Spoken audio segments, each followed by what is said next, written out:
Теперь политически корректно выражайся. Хорошо. Угу. Так, сейчас мы опять все подключаемся. All right, you're back. Так, ну что, мы уже вышли на Facebook. Yeah, yeah, we're I think that sound. Yes, I hear you. Okay, you're with us. Very good. We are live already, so let's put on politically correct faces. Not say anything that we would regret later. Oh, will be, you know. Maybe we'll say it for a little bit later. Yeah, and we can share. I think it's a better way to join a little bit earlier, so then we have people right away. Yes, that sounds good. Perfect. Yeah, joining in, and then hold on, I'm gonna share and where I don't even see. Okay, Olga is being what is it? The dictator within the group. Good, Olga. She's selecting people who she is allowing to join in. Oh, she's doing a good job.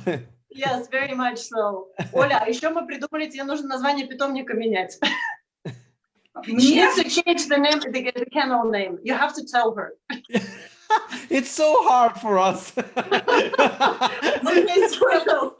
Он мне сегодня прислал название собаки с, говорит, а дальше ты знаешь. Я понимаю, что я знаю. And also for the speakers at the dog show, when best in show is Despacito es Svetoshnoy Polyani. Извините меня, пожалуйста. Это было середина 90-х, это было так давно, и я вообще когда-нибудь, может быть, думала о том, что у меня собаки будут по всей Европе бегать и выставки выигрывать. Но кто думал? She came up with the name in mid-90s, and she never thought at that time that she would have dogs living in Europe. So, but now she has to adjust to new times, I think. I think her kennel name is absolutely the worst all over.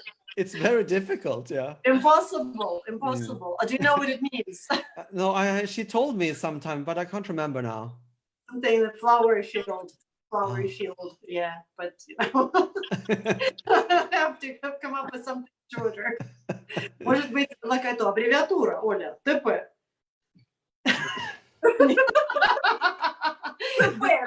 ТП. No, как-то так. So we'll have to work. What we can do, we can actually have a competition online of a new kennel name for Olga. Yes. Мы открываем конкурс в интернете. Будем придумывать тебе новые названия питомника. Хорошо, ладно, я подумаю над этим, может быть. Ну что, начинаем. Все уже приветствуют, всем привет. Вторая серия. Второй раз, и спустя 3 недели мы встречаемся с Миком. Я всех благодарю за присутствие, за то, Светочка, тебя, за то, что ты делаешь потрясающую работу для всех нас. За то, что, Свет?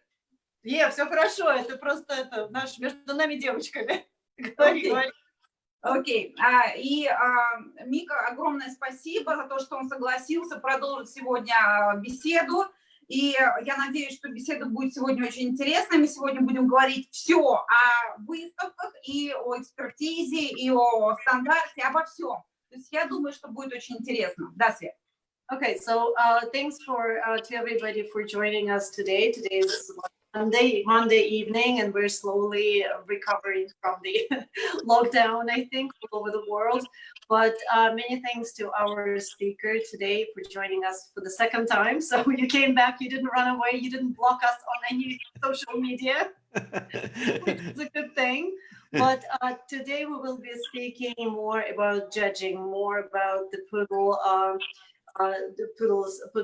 qualities, and looking at and interpreting the standard. I think that's going to be an interesting meeting. So yeah, the scene is yours.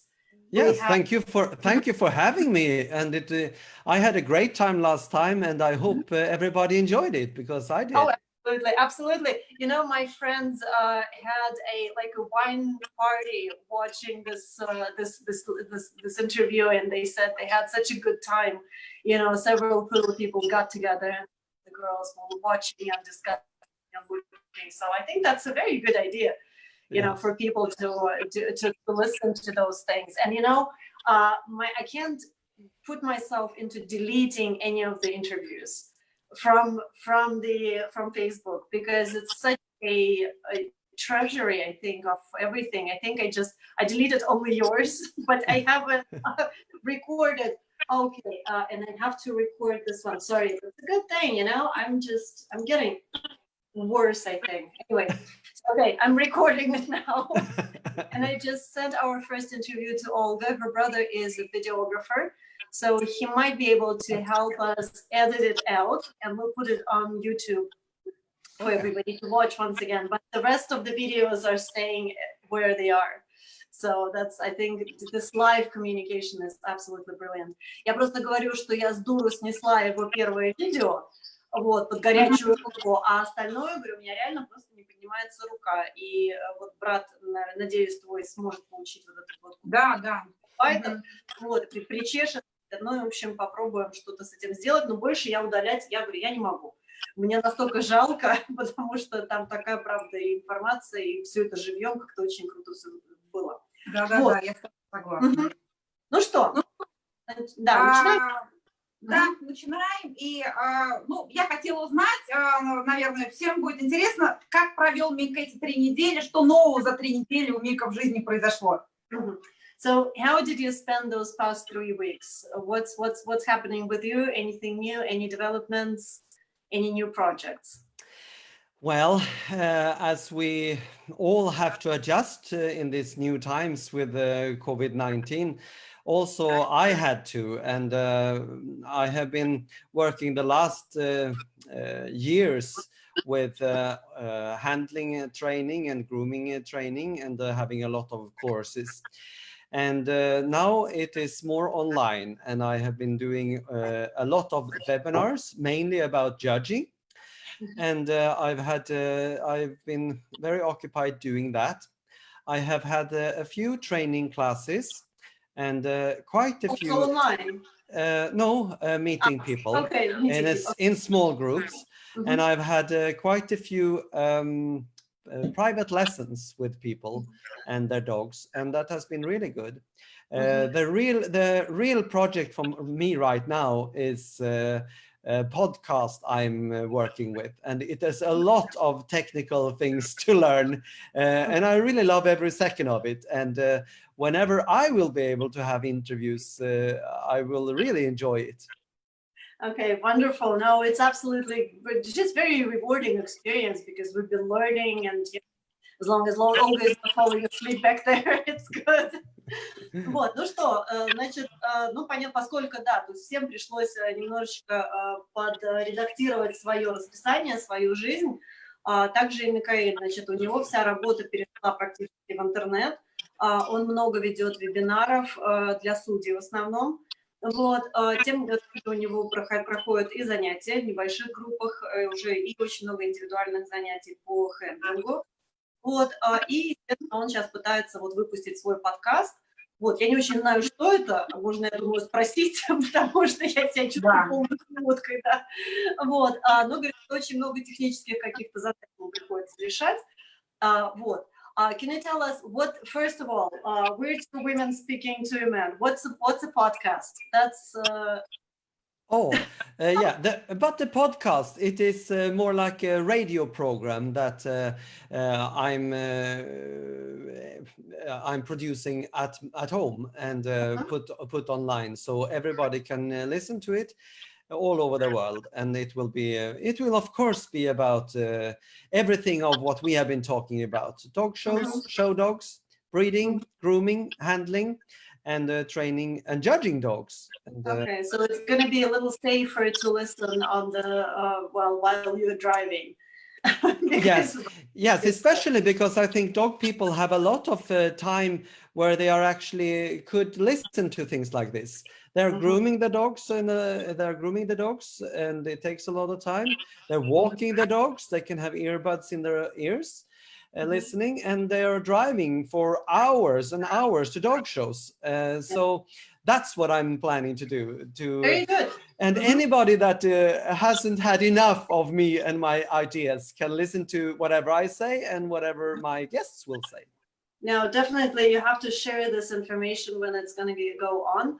I think for past podcasts, they have a subscription on at least on iPhones and Android phones as well. There is separate channels for them, but I don't know if you're going to go on those channels or you're going to have your own. Yes, it is going to be everywhere, but it is going to be free for anybody to listen to. So, well, we'll see how that develops. It is Sounds interesting.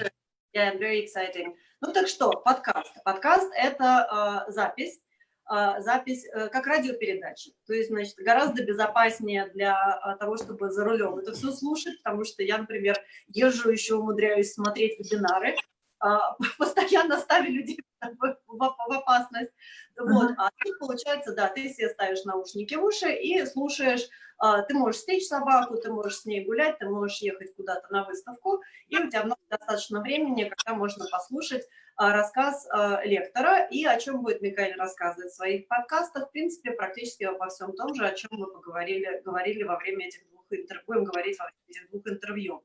Вот. Также надеюсь гостей к себе приглашать, но вот пока я уже говорила, что я теперь вспомнила, я тоже пыталась слушать какие-то подкасты, мне не зашло. Есть подписка на айфонах и на андроидных телефонах, есть специальная программка для прослушивания подкастов. Ну, в общем, надеюсь, что это будет интересный опыт для нашего гостя, и это дело в него так заработает. Вот. Ну что? Окей. Ну что, такой вопрос. А скучает ли Мик по выставкам? Do you miss dog shows? Yes, I think, of course, I'm missing dog shows, but I have to admit that not as much as I thought I was going to miss it. And I really have other things to do in my life, and I'm actually enjoying new things. I have been, what do you say? I've been producing my own tomatoes now. So things like that I've never been able to do before. And yeah. Tomatoes, yes. You're planting. Planting, yes. I have a big garden, so I have plenty of things to do.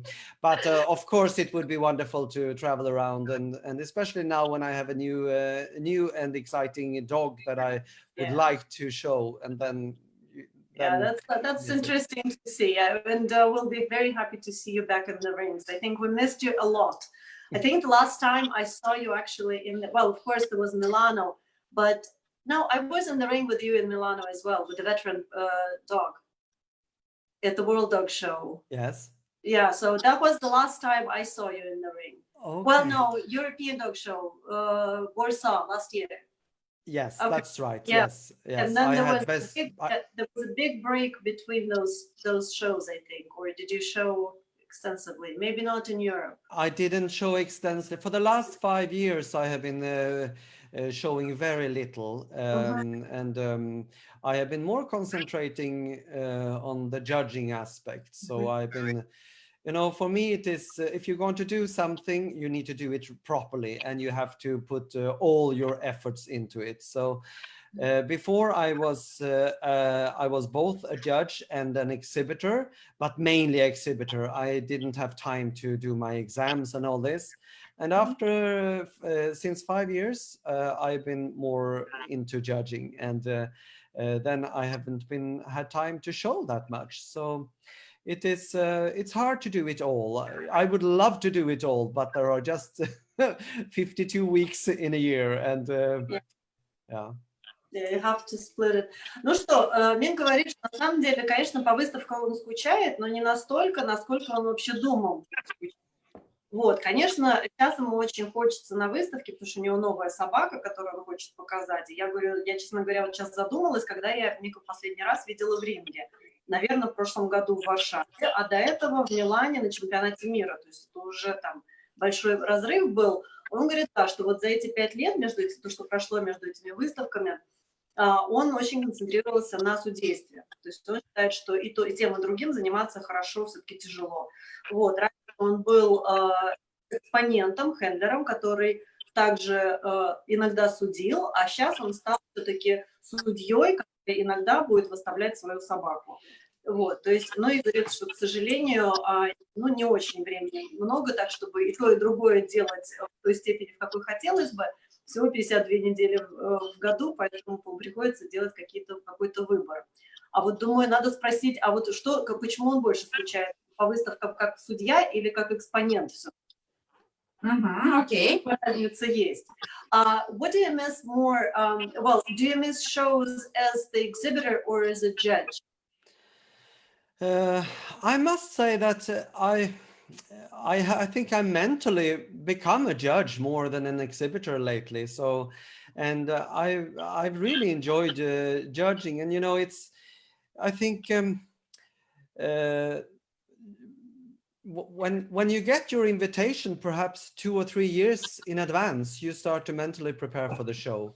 So you have a longer perspective being a judge, and that's why I think well, I miss that part of it a lot. And there are it should have been quite a few interesting shows this year that I really was looking forward to going to new countries and meeting new people and new dogs, and yes, and I really enjoyed traveling. So, well, yes, I see myself more as a judge right now, actually. Ну вот, Михаил говорит, что вообще он все-таки уже, наверное, морально созрел и себя больше сейчас ощущает экспертом, больше, чем экспонентом. И вот поэтому вот в этой стороне выставок он, конечно, очень скучает. У него было несколько выставок запланировано очень интересных на этот год, которые планировались уже несколько лет. Но, к сожалению, вот, значит, он поехал, а так это должны были быть новые страны, новые люди, новые собаки. То есть поездки интересные. Вот он говорит, все-таки как судья он больше скучает по выставкам. Вот. А еще я чего не добавила, говорит, что, в принципе, вот у него появилось много новых занятий, теперь в огороде разводит помидоры, сажает. Так что у каждого, то есть талантливый человек талантлив во всем. Посмотрим, какие там получатся помидоры. Хорошо, буду ждать фото. Yes. Okay, Olga is requesting a photograph of tomatoes, and we're hoping they're going to be as good as your dogs. We'll see about that. Yeah. The talented person has to be talented in every aspect. So I think that's something. But being close, but be careful. When somebody over 30 wants to be closer to Earth, don't get any ideas. Because that's what my family always try. They joke around. They say you're practicing digging yourself under. So I was like, oh well. So watch out for those tomatoes. Okay. Ну что, в общем так. Ну что? Все понятно, да? Да. Буквально на днях повесили новый циркуляр о том, что выставки можно проводить и с какими-то изменениями. Ну вот я сейчас, прочитав это все, поняла, что Best in Show могут не проводить. Как Мик думает, насколько изменятся выставки сейчас после того, как откроют, да, снимут карантин, и мы вернемся ли потом к тому, что было это раньше? Потому что меня, например, отсутствие Best in Show очень сильно взволновало. Как так-то? Okay, Olga's been reading a lot on the new regulations for the dog shows that were published by the FCI, that they're actually giving the possibility for the organizers to run dog shows without the final competitions, without the Best in Show, just to make it easier for, organizers to run large gatherings of people. And for example, Olga is saying that she was very disappointed to learn that there might be shows without final competitions. So do you think that shows will actually go back to what they used to be after we're done with this situation? Or do you think we're going to see a new evolving show scene?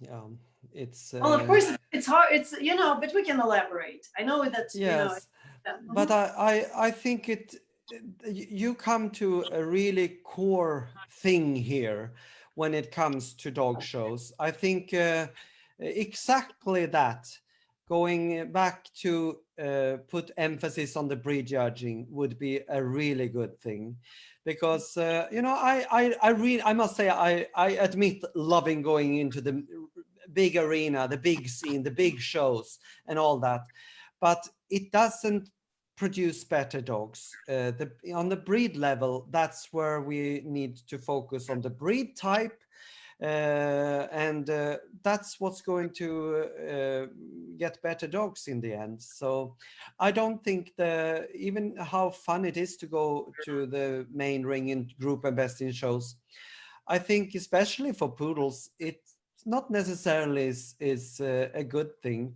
The bigger dogs, the stronger dogs, the more powerful dogs is easier to see in the big ring, and a bit of exaggeration. And the poodle is about other things. It's about elegance. It's about lightness of feet. It's about a completely different thing.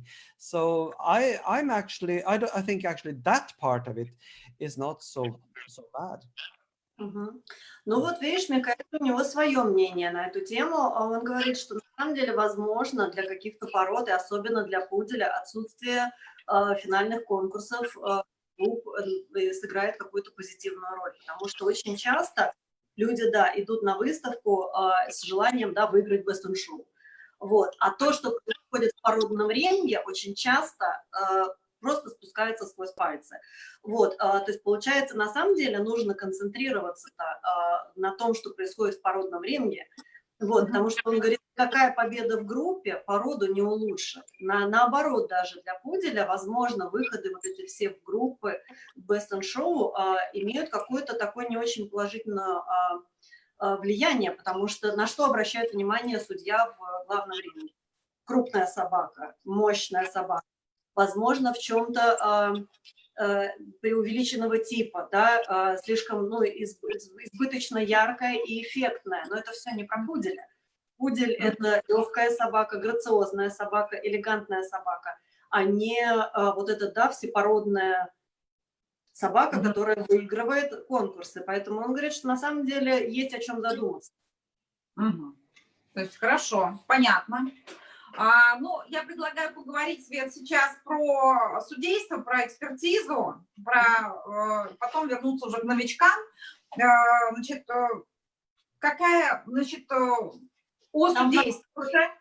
Да. И такой вопрос, какая разновидность будет более интересна и в судействе, ну вот на выставках у нас в Европе, и Мик судил в Америке, он видел собак, и вот в Америке что ему нравится тоже. Да? Да, какая разновидность? Про разновидность, а потом про Америку, да. Потому что два. Хорошо. Два вопроса, да.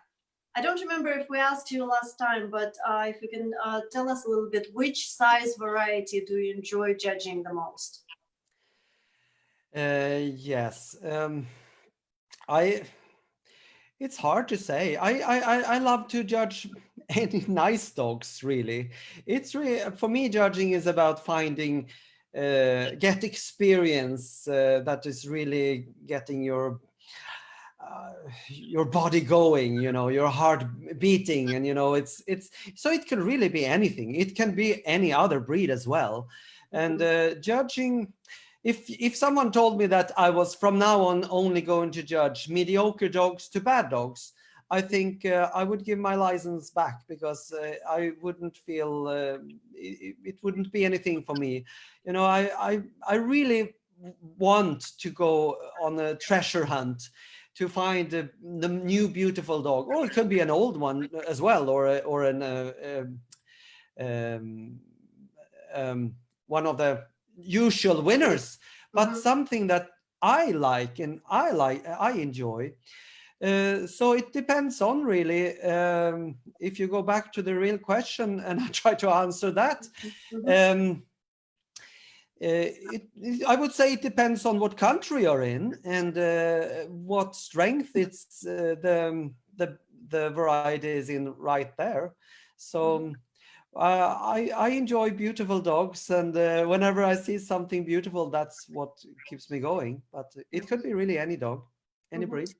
Мгм. Ну, тут вот ответ, видишь, такой, на самом деле, отличающийся от того, что нам рассказывали наши предыдущие гости. Он говорит, что нет предпочтения ни мало того, что ни по разновидности пуделя, мало того, это даже может быть и не пудель. Вот. Что Микаэлю интереснее всего в ринге, это найти собаку, от которой, да, мурашки по коже бегут, которая заставляет, да, сердце пропустить пару ударов, то есть вот то, что ну вот на самом деле, наверное, нас многих очень привлекает в кинологии. И говорит, что если бы ему сейчас предложили судить в течение всей оставшейся жизни средних и плохих собак, он, наверное, отказался бы от своей лицензии эксперта. Вот, то есть он хочет выйти в ринг, причем в любой породы, не обязательно пуделя, и увидеть, найти что-то, что, правда, ну вот, запомнится на очень долгие годы. Или же он хотел бы даже ну, собаку, которая уже со сложившейся репутацией, но которой ему нравится судить. То есть вот такой вот подход у него. Another aspect of that is that I am an active breeder, and the variety I'm working on at the moment is very interesting to judge, because I will see the competition I will have later on. Perhaps I will be able to see possible stud dogs, judge possible stud dogs, judge offspring of possible stud dogs, and that is something I value a lot. So right now I'm more into the dwarf variety and the medium variety. So perhaps that would be the most interesting to go through many dogs. I think judging your own breed is interesting because of that reason. You can. It's just one more step in your judging, in your breeding as a breeder. Yeah, an additional step. Ну вот, и что вот еще нужно о чем запомнить, что, конечно, нужно не забывать, что он является активным заводчиком. То есть, да, разновидность, которой он занимается, конечно же, судить интересно с точки зрения того, что, да, посмотреть на конкуренцию, посмотреть на каких-то перспективных кобелей для будущих вязок, оценить потомство этих кобелей у себя в рингах. То есть, говорит, вот с этой позиции, конечно, карликовая и малая разновидности ему интересны. Вот, но, опять же, вот исключительно, да, это еще один, то есть вот это судейство его личной разновидности в ринге, это еще один шаг в том, что в его развитии как заводчика. Вот. И сразу вот выходит сразу следующий, да, вопрос. А влияет его стиль судейства на то, что он был заводчиком, ну как бы и есть заводчик, и был хендлером? Вот этот вот вопрос интересует. Do you think your style of judging is affected by you being an active breeder and you being a handler? Yes, I think so. I think, and I think it is a good thing to be in both worlds, because you have more respect for the exhibitors and the work they've put into it. And some shows are really hard, you know, and you know, when I was judging the World Show in Amsterdam, all these, I think it was over 100 and 120 or something standard poodles. If you count how much time they did, all these dogs were groomed the last 2 days. Oh wow. And it's a lot, and you have to respect all that. And so I think that's a good thing, and I think it's affecting my style of judging. And you know, I like to build up. It shouldn't be some acting part, but still you can still work your ring in a way where it is interesting for the for everybody, and for the exhibitor, for the anybody around the audience looking. And I think when you're looking for the real atmosphere, when you're really looking for dogs to blossom, I think everybody feels it, and the atmosphere will really come alive. And I think the dogs perform in a much more beautiful way than ever before. And I will tell you an example about that. You can translate this first.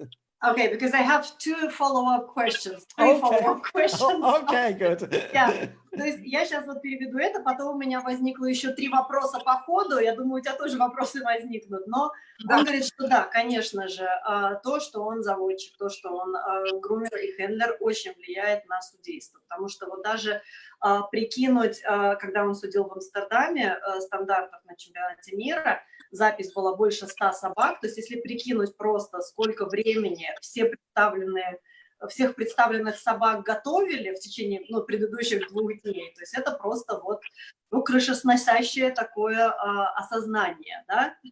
Вот, а потом он очень любит сам, создавать такую вот еще и дополнительную атмосферу в ринге, то есть делать какой-то такой вот с элементами шоу, да, то есть он не просто отсуживает так вот очень сухо и скромно, но ему нравится, чтобы в ринге еще была дополнительная атмосфера такого вот азарта, чтобы это выглядело судейство красиво, но он считает, что тогда и собаки лучше работают, они лучше раскрываются, и тогда вот сразу вокруг ринга такое вот напряжение возникает, то есть вот этот вот элемент, он тоже как бывший хендлер, как хендлер, он его пытается тоже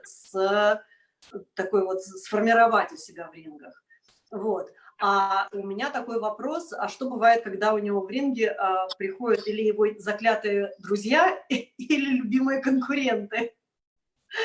Можно спросить? So what happens if you get your favorite competitor in the ring, or somebody that you hate to, that you're good friends with? So, what feelings do you get? If I'm judging one of my best friends' dog, is that okay? We'll start with the friends, and then we'll go to competition. Okay. Well, for me, it is quite easy because it is about the dogs, and I try to do my very best to judge them on an equal basis. And it's hard, but I do my best about that. And it goes both ways. Sometimes someone comes with a dog and you really don't have nice feelings about the person, but the dog might be good. Or the other way around, it's you just have to put them in the order they are. You're not putting the people in the order how much you like them.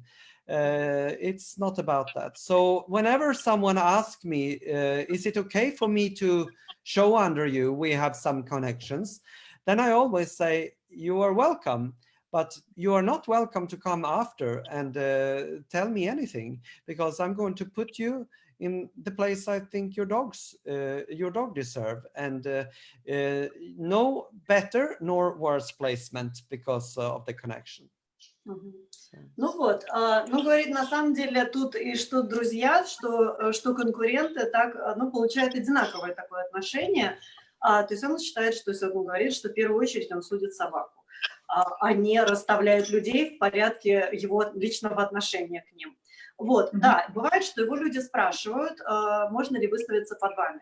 Те, кто его хорошо знают, те, с кем он имеет какие-то рабочие отношения.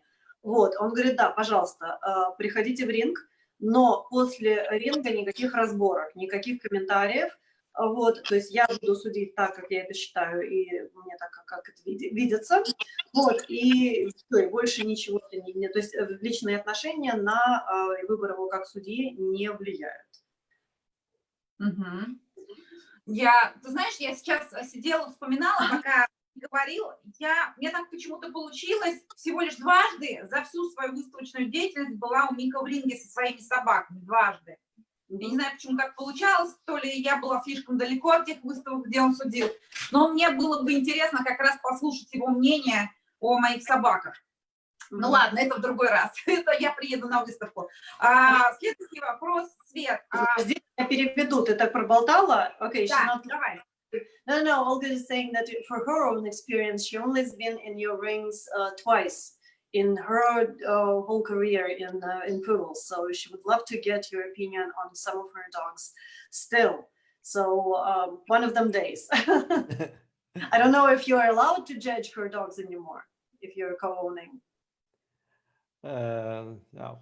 You have to see what the rule says in regulations. whatever country it is in, and that is quite different wherever. Yeah, different from country to country. I think so. I Видишь, believe so. вот, потому что я спросила, а можно ли тебе вообще в ринге к нему заявляться теперь?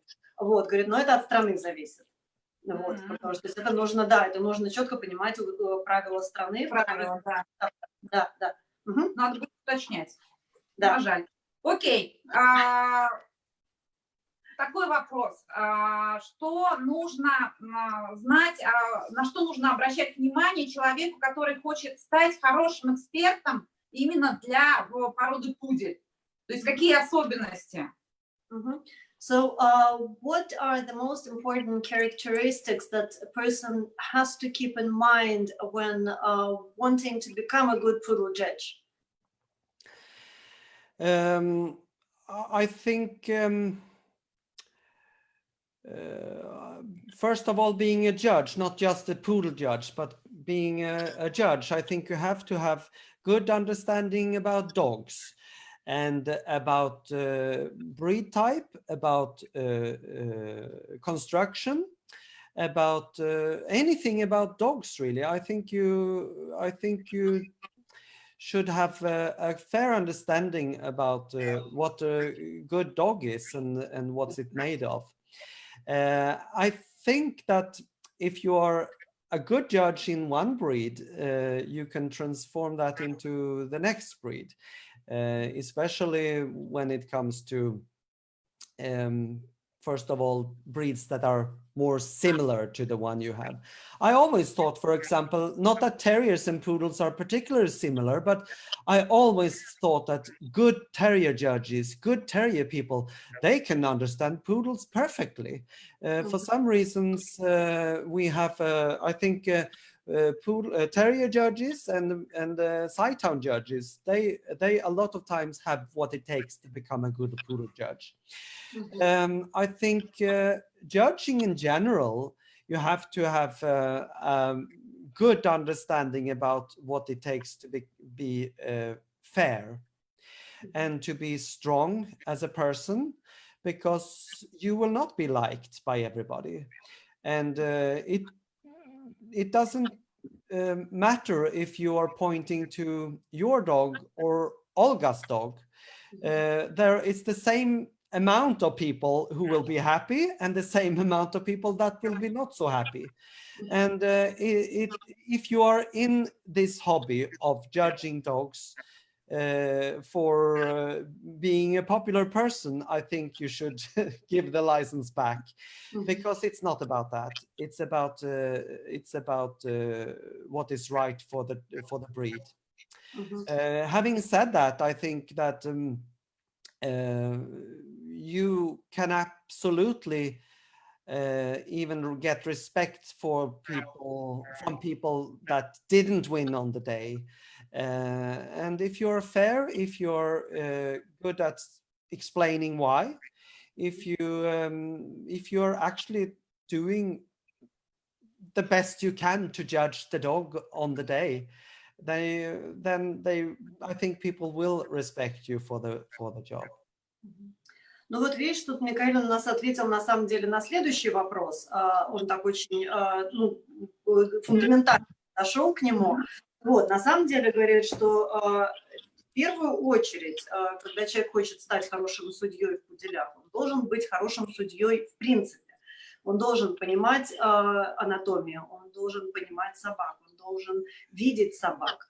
Вот, и говорит, что в принципе, вот когда уже человек становится хорошим судьей в своей породе, он также может стать хорошим судьей и по пуделям.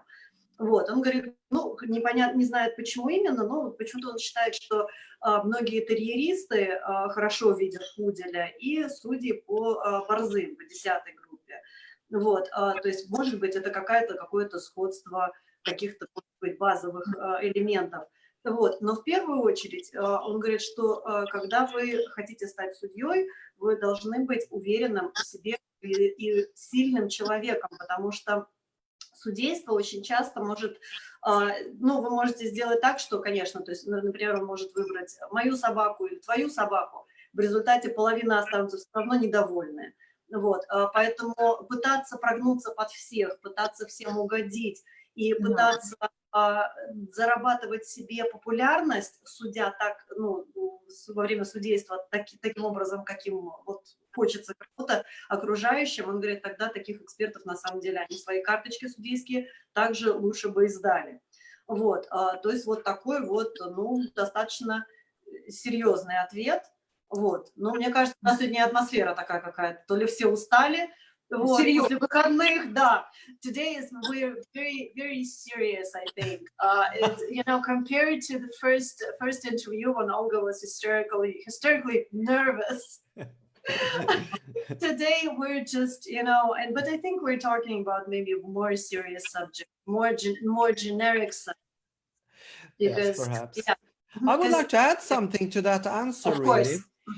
Because we talked about the poodle, what you have to become a good poodle judge, and compared to some other breeds, I think you also have to have really a feeling for the poodle. They are very sensitive breed, and you have to approach them in a nice way. They're social, they want to interact with you, and you have to you have to communicate with them in a nice way to get the real expression of them and to make them feel comfortable. And I think you need to be very positive, really. The poodle is a positive dog, and the breed is really happy and active and alert, and you have to have that kind of energy. And because the way you are acting, the way the handler will act, and the way the dog will act. So I think you need to go in with a positive attitude and look for beauty without having the eye for lines and beauty and what really is grabbing your eye, you know, in a more emotional way. I think it's difficult to judge this breed. I think you're able to judge some other breeds more generically and about construction and all this, but poodle is about another type of beauty, really.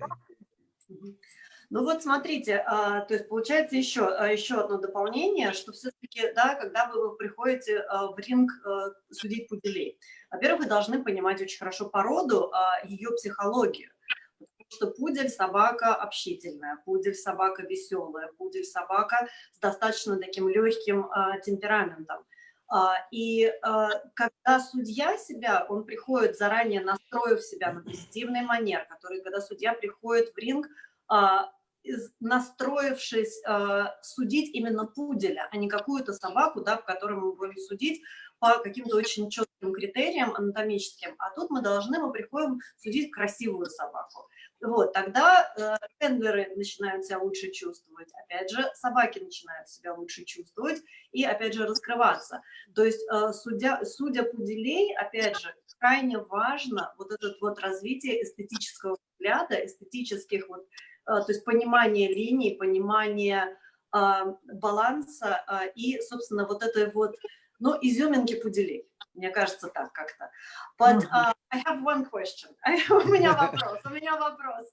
But do you think it's on the judge's responsibility to create a show atmosphere in the ring? I absolutely think that. And now I come back to the example I was going to say. Because when I was showing King, and this was in 2002, we had the great privilege of having Dennis McCoy judging a specialty in Sweden. And it was a wonderful summer day. And the way he conducted his ring was pure magic. And the way these dogs performed was like never before. And it was just the way he enjoyed his day. He was just the absolute leader in the ring, and he told everyone in a very easy way what he wanted them to do, and it was just nice and easy, and the dogs were performing beautifully. And well, I happened to win best in show with King, and that was a wonderful experience. But he managed to get the dogs beautiful. Oh, interesting. Я просто спросила, является ли обязанностью судьи также создать вот эту атмосферу шоу в ринге. Он говорит, что однозначно. И вот привел пример, участвовал на монопородной выставке в Швеции с Кингом в 2002 году, судил ее Деннис Маккой. И он говорит, вот было такой вот человек, который умудрился создать в ринге такую атмосферу, что, говорит, он собак так работающих других больше никогда не видел. Вот, да, конечно, он выиграл Best in Show на этой выставке, но, тем не менее, вот сам эксперт задал такой посыл окружающим и участникам, и собакам, то есть ему просто, вот человек пришел, ему просто нравилось то, что он видел, то, что он делал. И, естественно, и собаки, и люди на это очень открыто отреагировали. Вот, то есть, ну, побольше нам, да, судей таких. Да. Мне кажется, очень интересно именно и с точки зрения экспонента участвовать в таком ринге. Когда ты в таком ринге, ты знаешь, внутри все, коленки трясутся, понимаешь? У меня руки начинают трястись, когда я начинаю, до сих пор, я вот в такие моменты, когда эксперт начинает устраивать вот такие вот, ну, шоу, это же вот, ну, у меня как у профессионального уже, я сколько лет выставляю собак, у меня коленки и руки трясутся, но это же вообще это такой адреналин. То есть я думала, для тебя это наоборот плохо. Нет, хорошо? Нет, это же кайф. Это адреналин. Мы, в общем-то, за этим и ходим в ринг. No, Olga is saying, because she says whenever the judge tries to actually create the show atmosphere in the ring, she begins to shake all over. And it's a bad thing for you. You have to have, to be in the strict ring.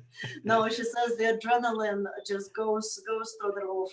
And it's absolutely just, the feeling is fantastic.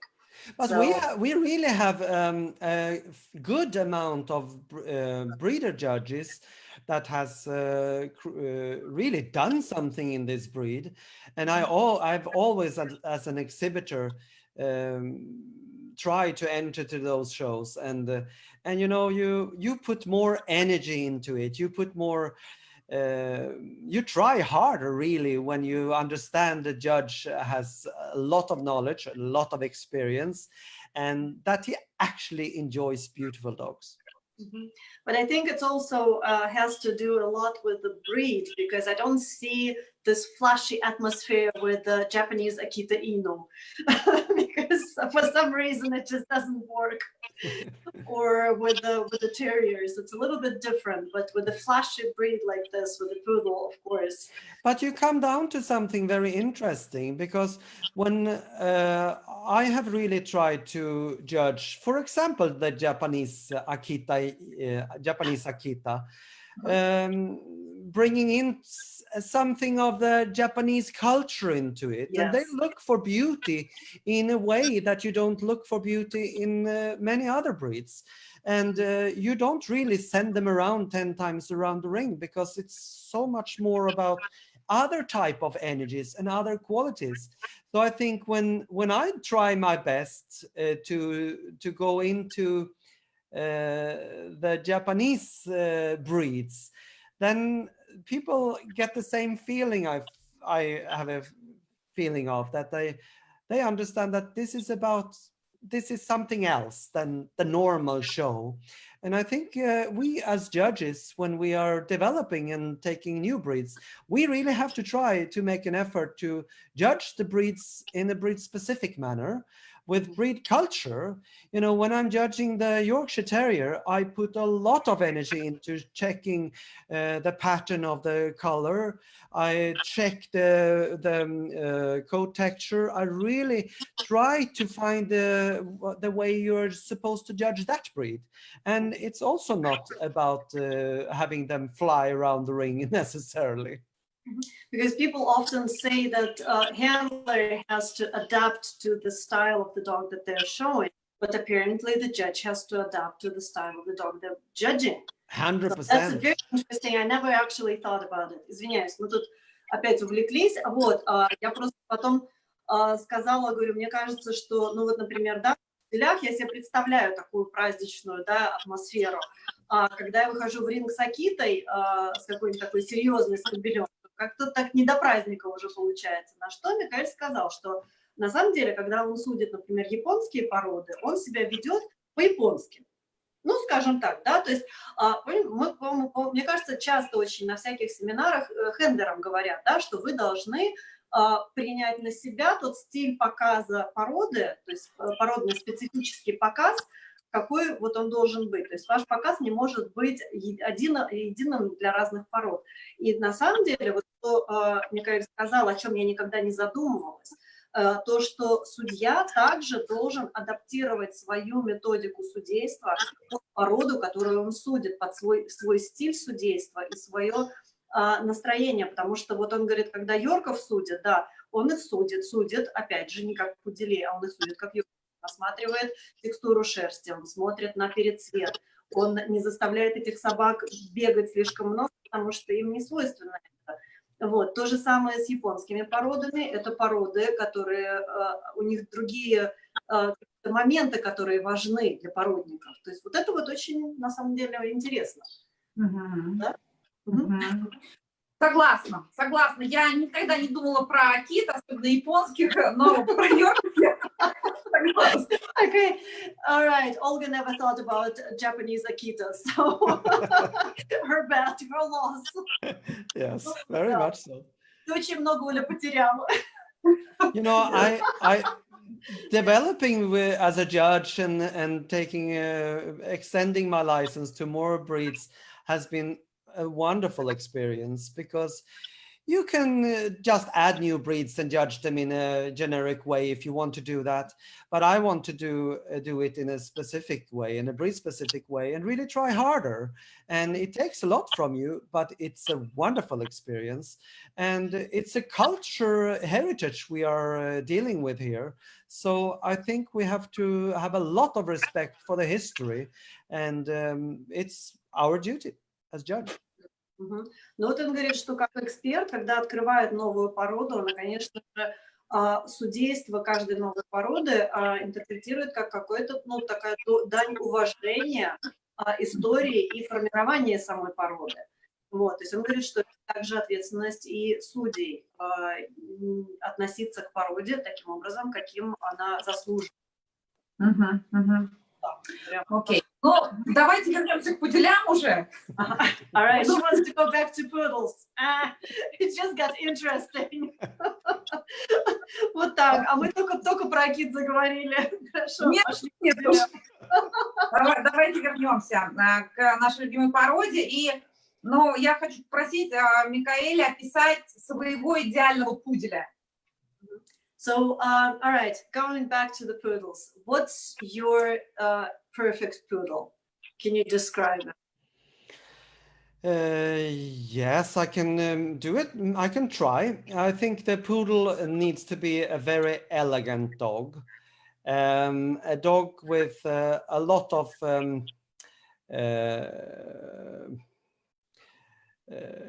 elegance that comes from inside and outside, the physical part and the mental part. It's an elegant dog.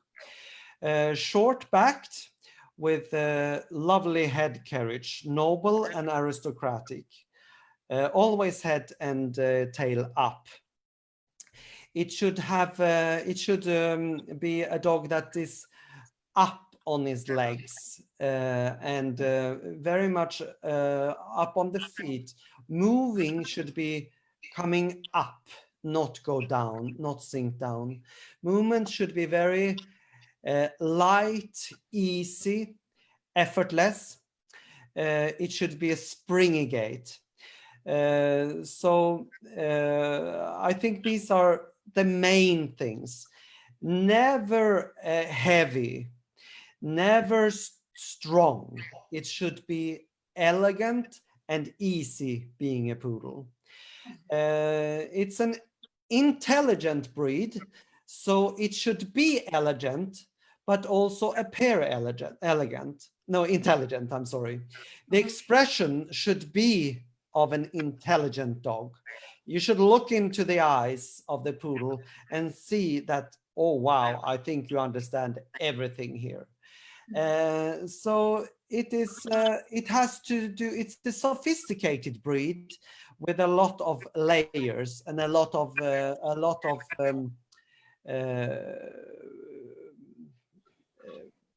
how to say, nuances. It should be a lot of different colors coming through, you know. There is a lot of things, but these are the main things with the poodle. The proportions, the outline, the elegance, the effortless, the more up than down, up on the feet, moving and standing, intelligent, elegant, never heavy. Ну вот, значит так, у нас такое описание. В первую очередь, это элегантная собака. Причем элегантная собака не только внешне, но и внутренне. То есть это, мне кажется, очень прям так вот красиво сказано, и можно даже все остальное практически не переводить, потому что этим сказано все. Вот. Но, тем не менее, хорошо, очень много нюансов у пуделя, у типа хорошего типичного пуделя. Хорошо, короткая спина, хороший постав хвоста и хорошая осанка, это очень критично. Плюс собака-пудель, это собака высокая на ногах, причем она вся устремляется наверх, да, она стоит высоко на пальцах, она стоит на высоких ногах. В движения тоже нацелены больше, наверное, наверх, чем вперед. Вот, то есть такие вот они горцующие, они легкие, они никогда не грубые. Пудель и грубость – это, да, понятия, опять же, несовместимые. Плюс, когда ты смотришь пуделю в глаза, то есть ты должен получать впечатление, должно быть, что эта собака очень интеллигентная, то есть практически понимает все, что ты ему говоришь. Вот. Плюс вот это вот слегка аррогантное и элитистическое, наверное, выражение, вот это тоже очень-очень важно. То есть вот вам такая вот картина. Вот, я помню, нас спрашивали про окрасы. Может быть, вопрос можно задать? Есть ли разница для него, вот какого окраса это идеальный? Давай. Насколько интересно, да.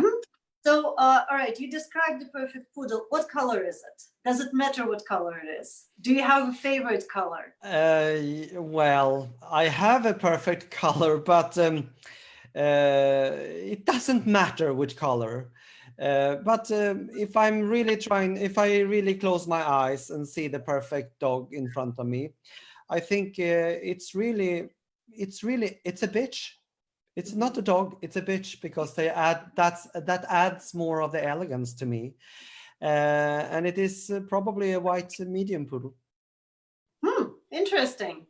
Ну вот, такой ответ прямо даже и очень оригинальный, я бы сказала. Говорит, у него есть любимый цвет, но вот если на самом деле, то есть да, оценивая пуделя, абсолютно неважно, какого он цвета. Но Михаил закрывает глаза и себе вот картинку, да, рисует. Во-первых, это сука, потому что сука добавляет еще какой-то вот дополнительный такой оттенок элегантности, и это белая малая сука. Вот, да. Interesting choice, because I don't think that, well, there's so few white dogs, white mediums left. Why do you think that is? Yeah, it's very hard to breed them. It is. But, you know, it adds more to the expression with the black eyes into that white face. And also a silver will have the same effect there. I just, you know, white dogs look so fresh and clean. But breeding them is very, very hard. And, you know, I've seen quite a few in the States, and yeah, that's, I think, where you have more of the breeding gene pool. Ну вот, говорит, что белых, ну да, я просто спросила, говорю, белых-то практически нету уже.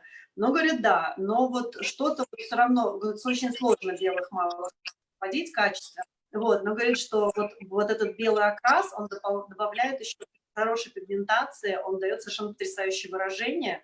Вот, и говорит, что, ну, в Америке, скорее, более распространенная эта разновидность. Вот, но у нас тут народ в шоке. You scandalized viewers here. Everybody is in shock, I think, from the selection of the white dog.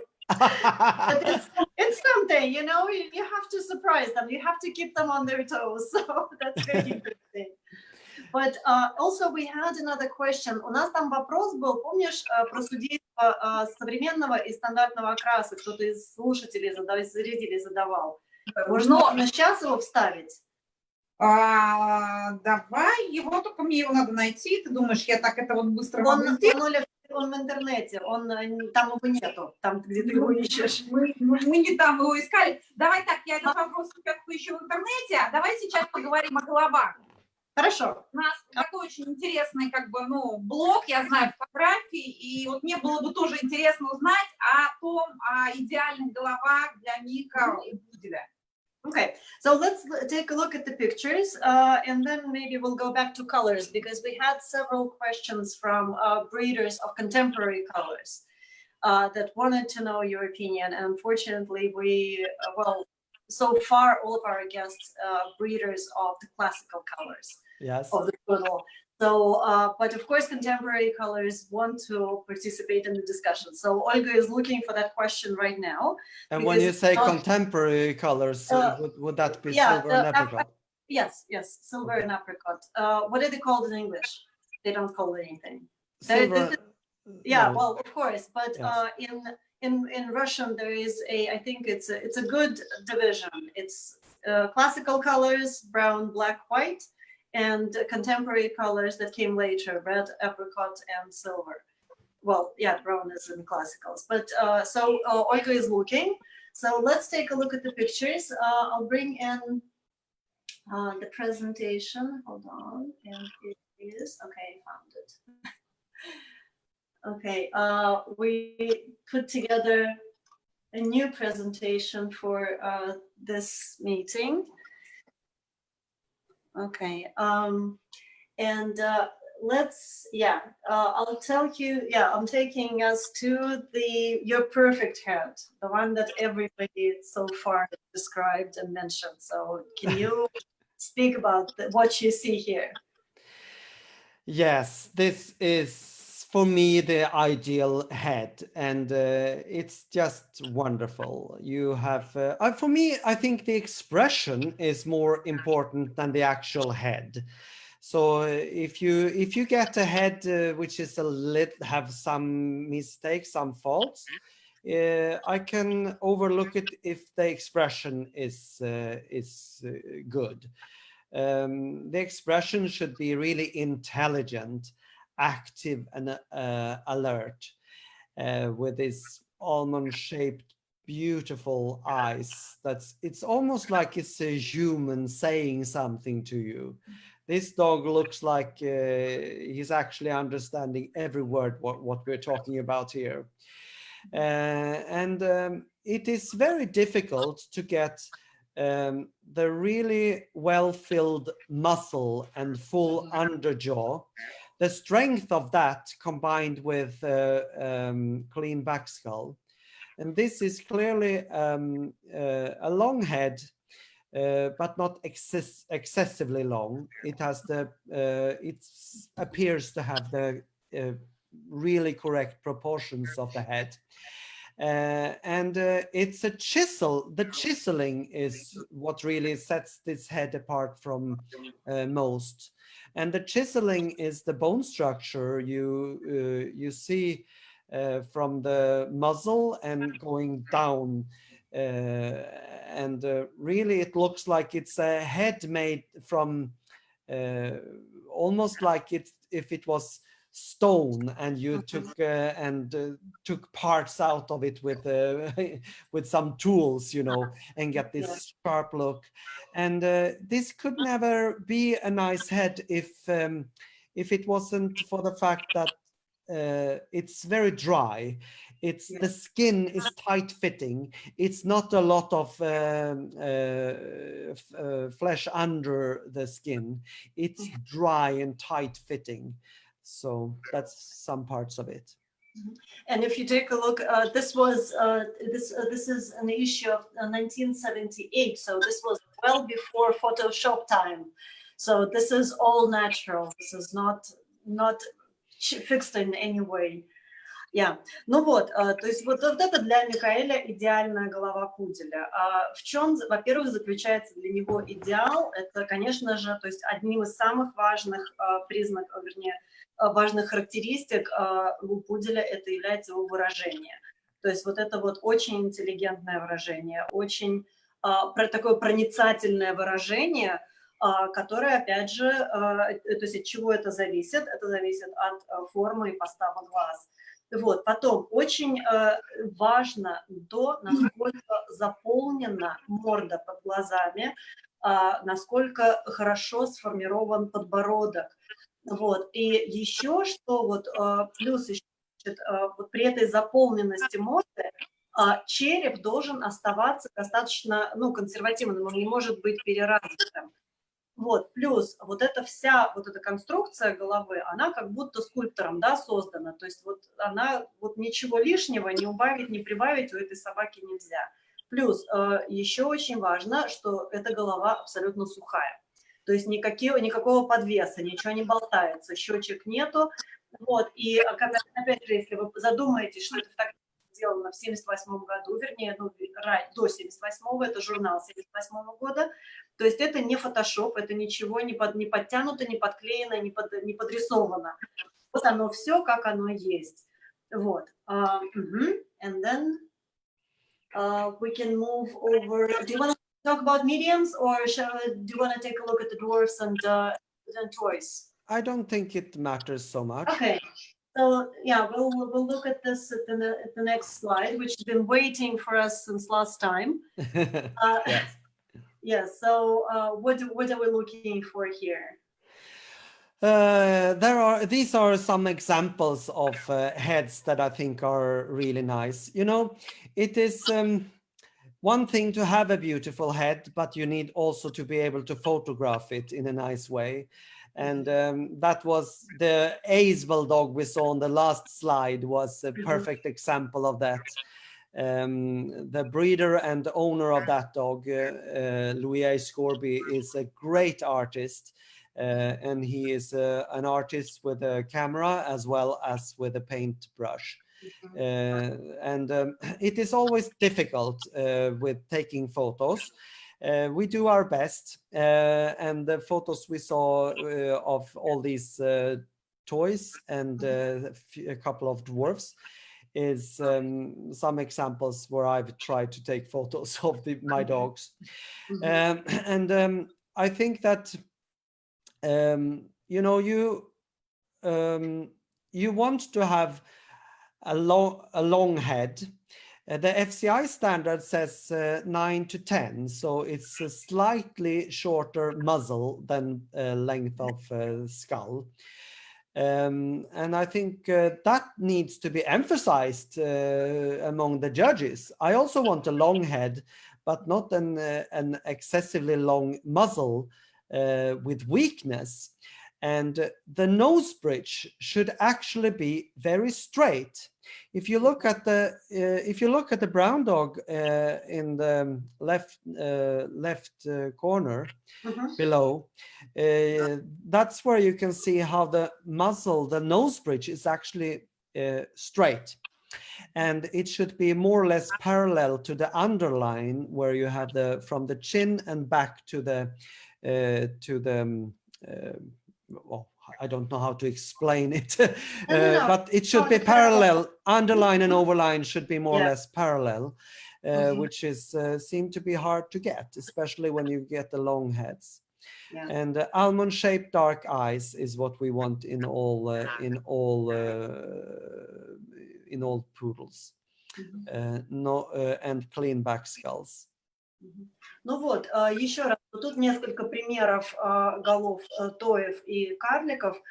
Конечно же, Микаэль говорит, что очень важно умение также и сфотографировать красиво собаку. То есть можно постараться и не продемонстрировать вот этой всей прелести головы пуделя.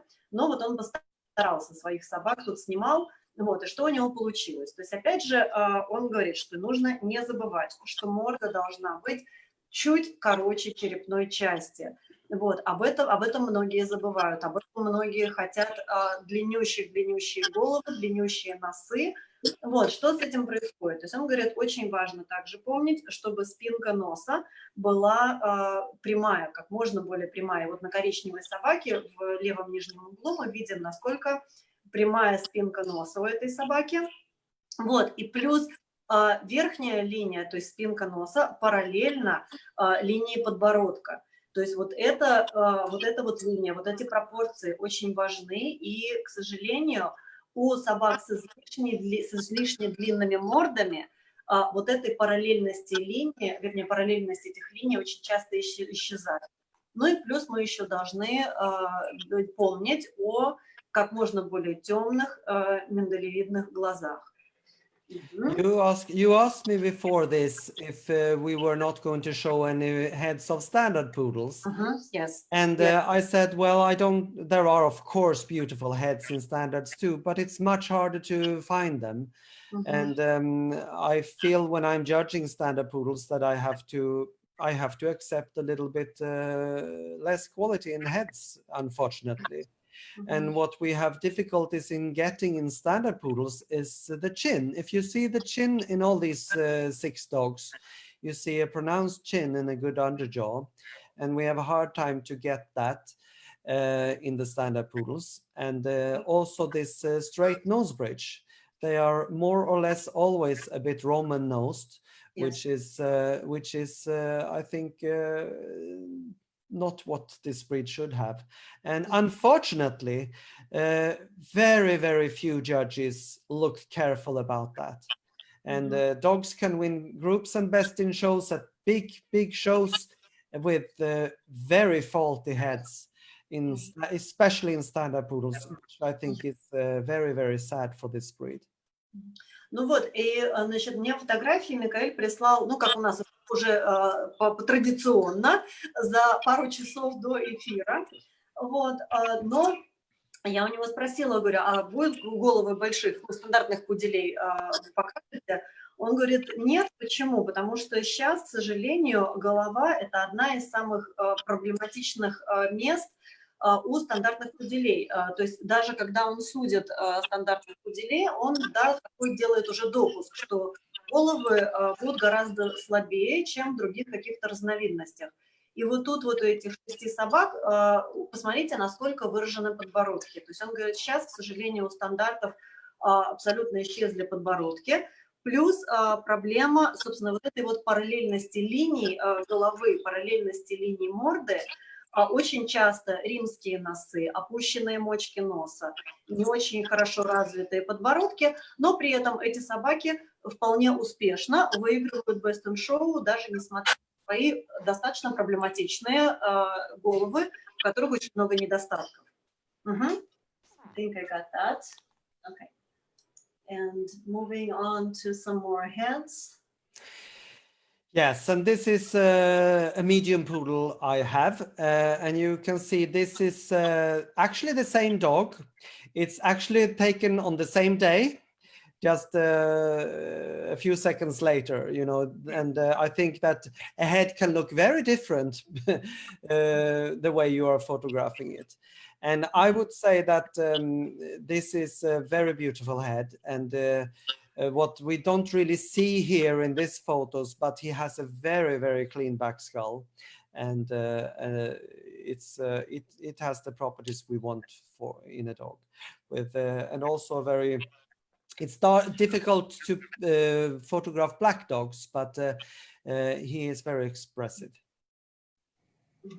То есть, ну и вот это вот еще одна из собак Микаэля, это малый кобель, и говорит, что фотографии были сделаны в один и тот же день, на самом деле с разницей в несколько секунд, вот, но насколько ракурс, насколько положение головы может изменить и общее от нее впечатление.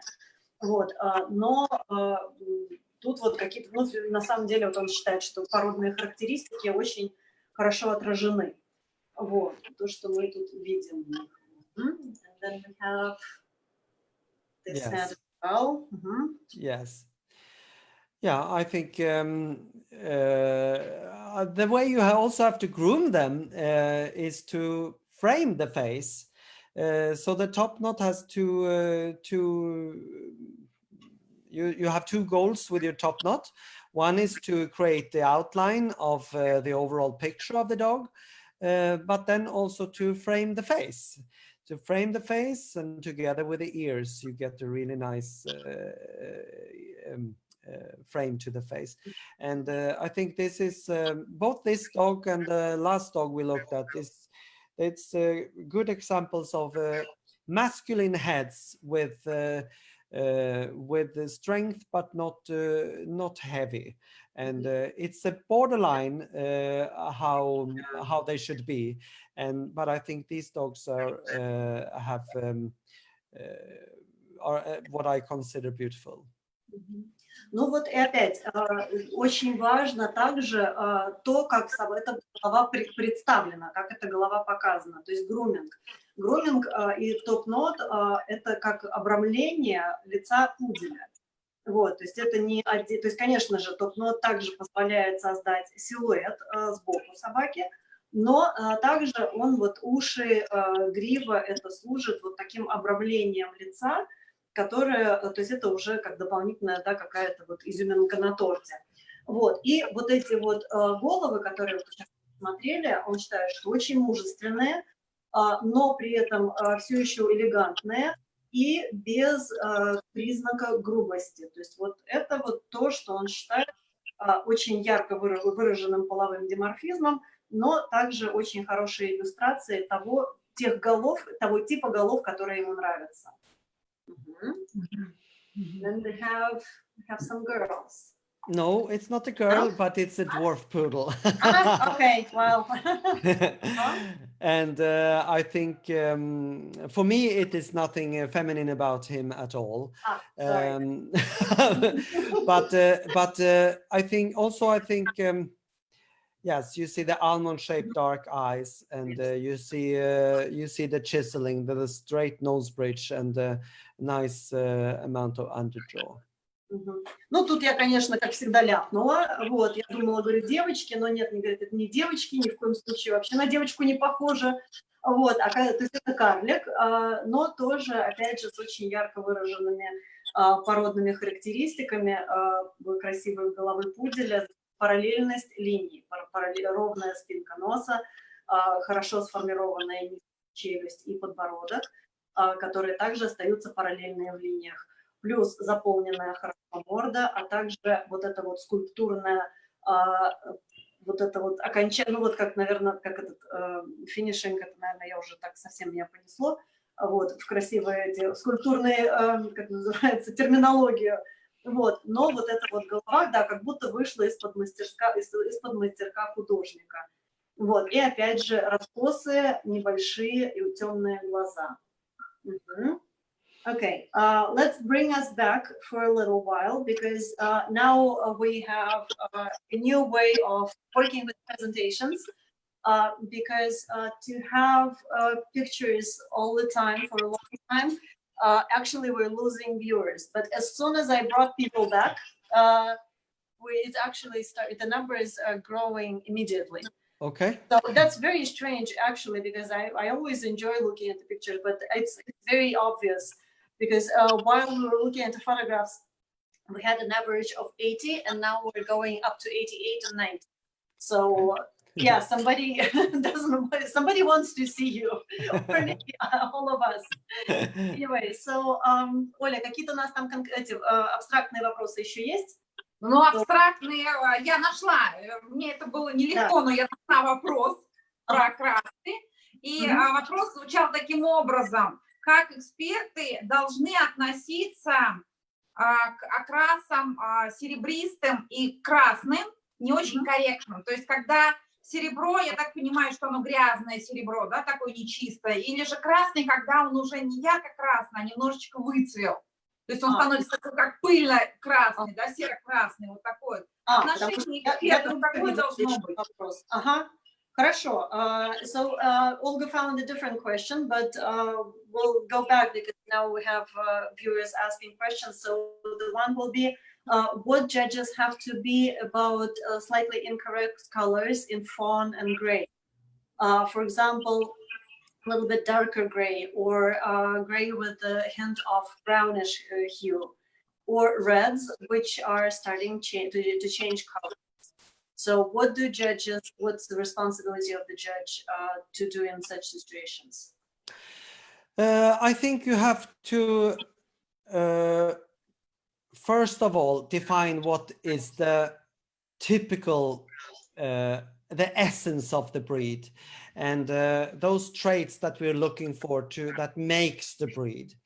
And then there are other things that doesn't have so much to do with type. And for me, color is one of those things. They should absolutely be a solid color, of course.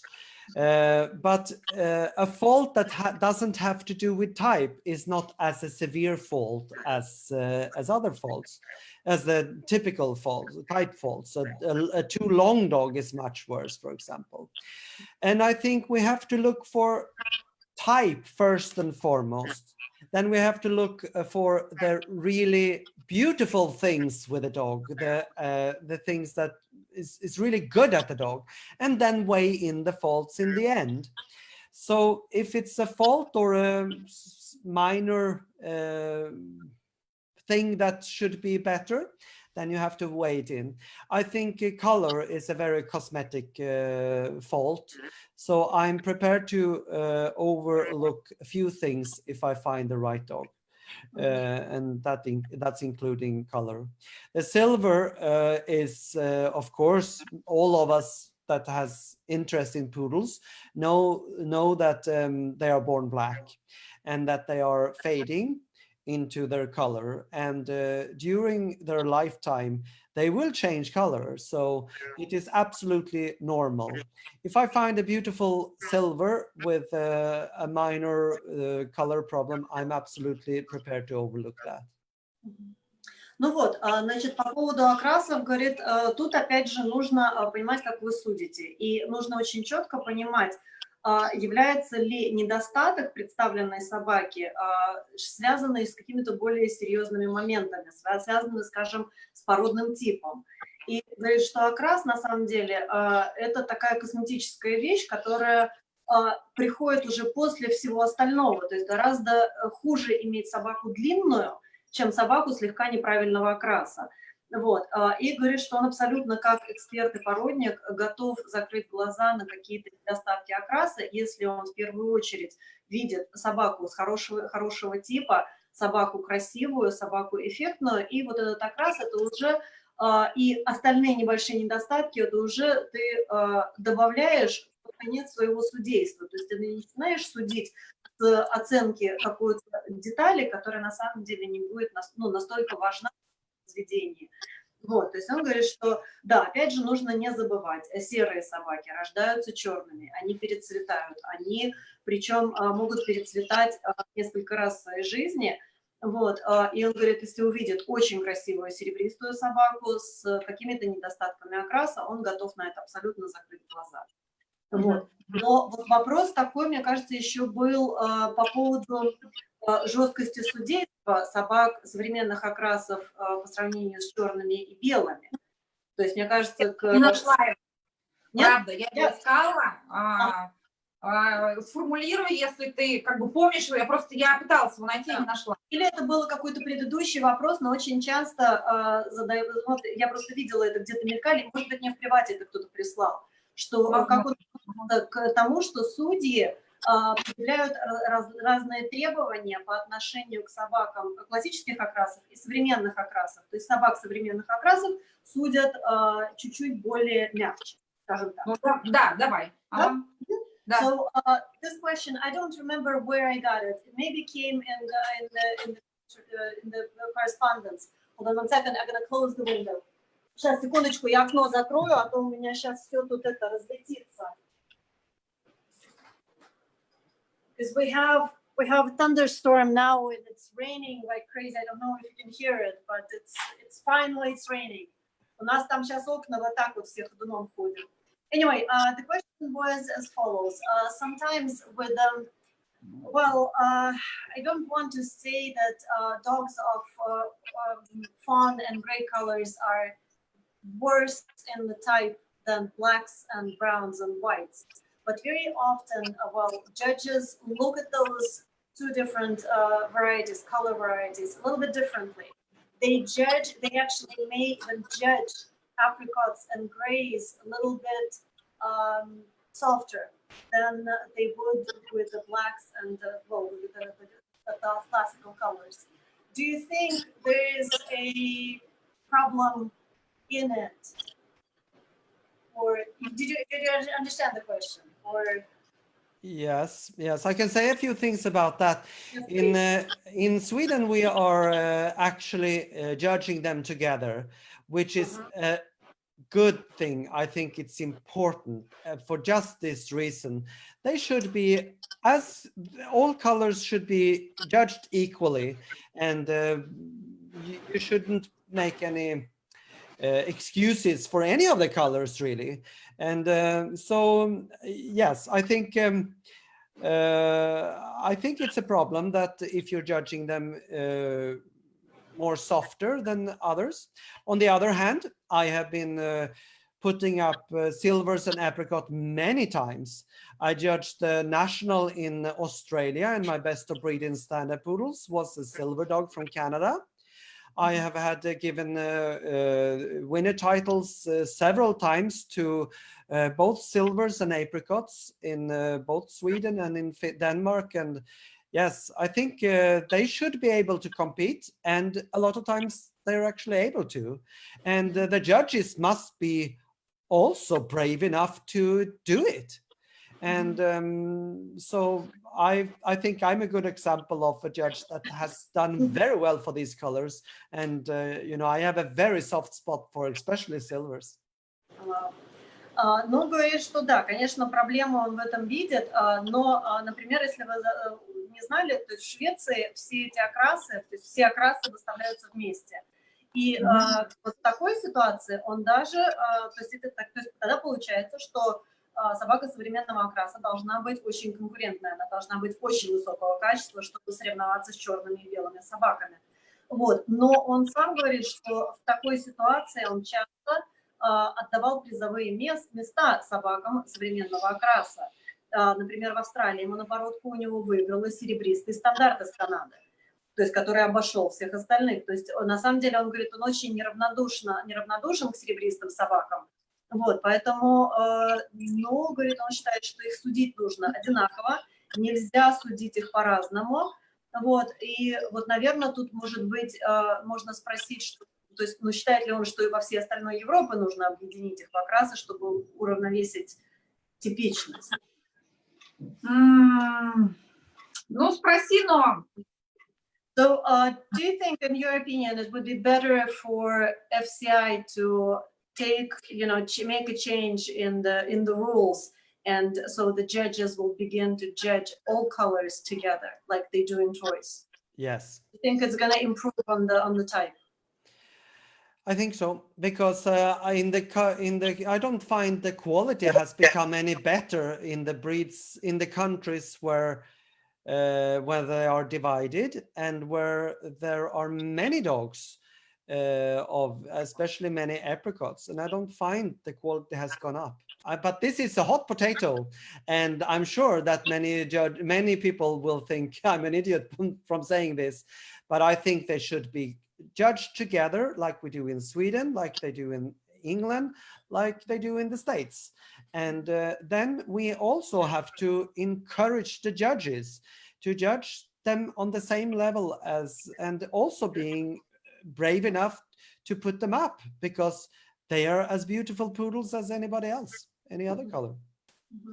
Ну вот, тут, ну, говорит, возможно, тут многие к нему отнесутся как к идиоту за то, что он скажет следующее. Он считает, что да, он считает, что собаки должны, вернее, все пуделя должны судиться все вместе.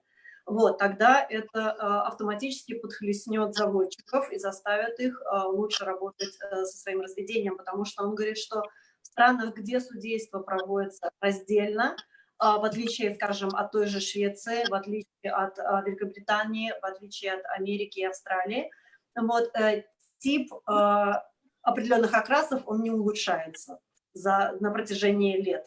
Вот, поэтому он считает, что эти окрасы должны быть, выставляться все вместе, но также судьи должны не бояться награждать собак непривычных им окрасов. Вот, то есть их не нужно бояться выделять, потому что он говорит, что многие судьи часто не решаются это делать. Вот, потому что это не традиционный выигрышный окрас. Вот, но тут, мне кажется, то, что у нас очень много вопросов, и поскольку мы никогда не приглашали пока заводчиков собак современных окрасов, то есть у нас эти современные, извиняюсь, я за них, они немножко обижены. Вот, но тут, мне кажется, мнение достаточно, но для них должно быть важное. No, it's, I'm saying that we're a little bit discriminating against breeders of apricots and fawns, because, well, and silvers, because we didn't have any breeders who are specializing in those colors yet. But we're not going to be discriminating for much longer. So I'm a little bit for the colors. So that's why I'm bringing your and attention. that is good. But I also have shown photos in this presentation today of silver hybrid, and I love them. I adore this color. But I really want to have them as good or better than any of the other colors, and I think that must be the goal. Ну вот он говорит, что на самом деле, вот показывая серебристых собак своего разведения, он вообще считает, что собаки современного окраса должны быть, если не равны, то уж однозначно, возможно, даже выше по качеству, чем собаки классического окраса. То есть, вот так. То есть, мнение очень такое жесткое, мне кажется, очень правильно, очень интересное.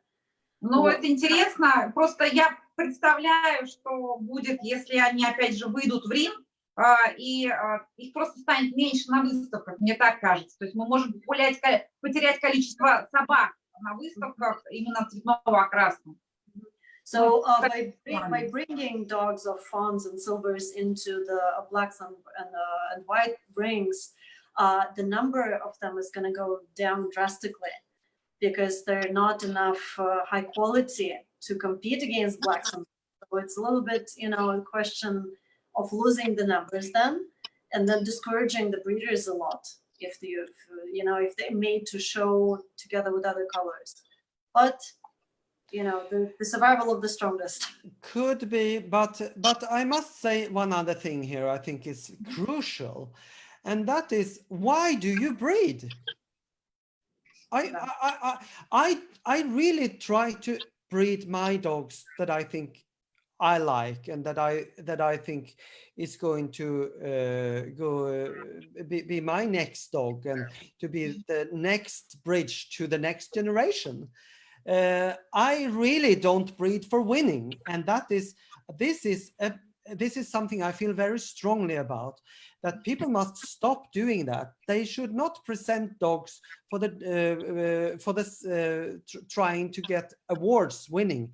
They should do what's right and try to breed the correct type. And yes, this is now I become a bit angry, because this is absolutely not about silvers and apricots. This is so much about, this is why we have typical type faults in this breed and other breeds, and that win a lot because the judges tend to put up a little bit the wrong type. And then when they put up the wrong type, then the judge will the breeder will breed more of that type. And you must breed for yourself and not for the wins. And Rosette. Ну вот это тоже такой, жесткий такой ответ. То есть если они, перестанут ходить на выставки, какого хрена они занимаются разведением? То есть они для чего разводят? Чтобы на выставках участвовать? Или они разводят для того, чтобы улучшать породу? То есть он говорит, в любом своем помете он пытается получить собаку, с которой он может продвигаться в будущее. Вот. Если вы откроете собаку для того, чтобы она получила первое место на выставке, то есть это не совсем правильный подход к разведению. Вот. То есть видно, как-то, it's absolutely fair point. And actually, people not only breed for shows and winnings, they breed for colors. So that is a completely horrible thing, I think. Yes. То, что делают люди, ну, зачастую не всегда понятно абсолютно всем, поэтому у нас разведение не всегда стабильно, и здесь вообще, ну, сложная тема, ну, ее. Yeah, it is a difficult topic, but it is a very important topic, I think. And breeding for, not for improving of the breed is absolutely wrong on so many levels. And now, for example, in my country, red toys are in fashion. And I can't, my eyes are bleeding from what is produced instead of those red toys. But people are paying horrible amounts of money for them, and it's destroying the population of the breed, I think, and it's putting breeders under pressure to produce something of the lower quality. Так что у меня тоже, видишь, больная очень тема. Это очень больная для всех тема, я не хочу понимать. Все, проехали. Нет, ты знаешь, нет. Olga is trying to be politically correct. I think we can't be that all the time. We can't be nice all the time. They have to know, because, you know, when they're breeding dogs that go lame, that are limping when they're a year and a half, dogs that are blind, dogs that look absolutely not like even a breed type, but they're fashionable color. I'm a little bit, you know, I'm a fanatic as well. So I like dogs for what they are. And it's just, anyway, sorry, Оля, прошу прощения. Но на самом деле, говорю, когда уже мода включается, вот это начинается полнейшая труба. Потому что в нас сейчас модные красные тои. Да, это жуть, да. Свет, я почему говорю, что, ну, дискутировать сейчас очень сложно, это как любая мода на любую породу, да, что сейчас у нас было с йорками, что у нас сейчас мода на шпицов, и мы получаем караул, что сейчас мода пошла на абрикосовых тоев, и начинается катастрофа. Ну, к сожалению, это невозможно ничего изменить, и через какое-то время это будет очень печальный результат, к сожалению.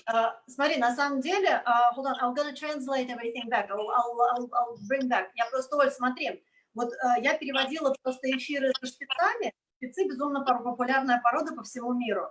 Да. И Зарина, спрашивая гостя, говорит, как вы считаете, популярность породы идет только на пользу или все-таки это негативный какой-то момент? Все топ-заводчики сказали, что это идет только на пользу. Вот поди и разбери. So anyway, we're speaking a little bit about the popularity of certain breeds, like they used to be popular Yorkshire Terriers. The Spitzes are on the top now, but I've been translating other webinars for the top Spitz breeders in the world. You can see the lightnings. Я уже как этот сижу с гром и молниями у меня здесь.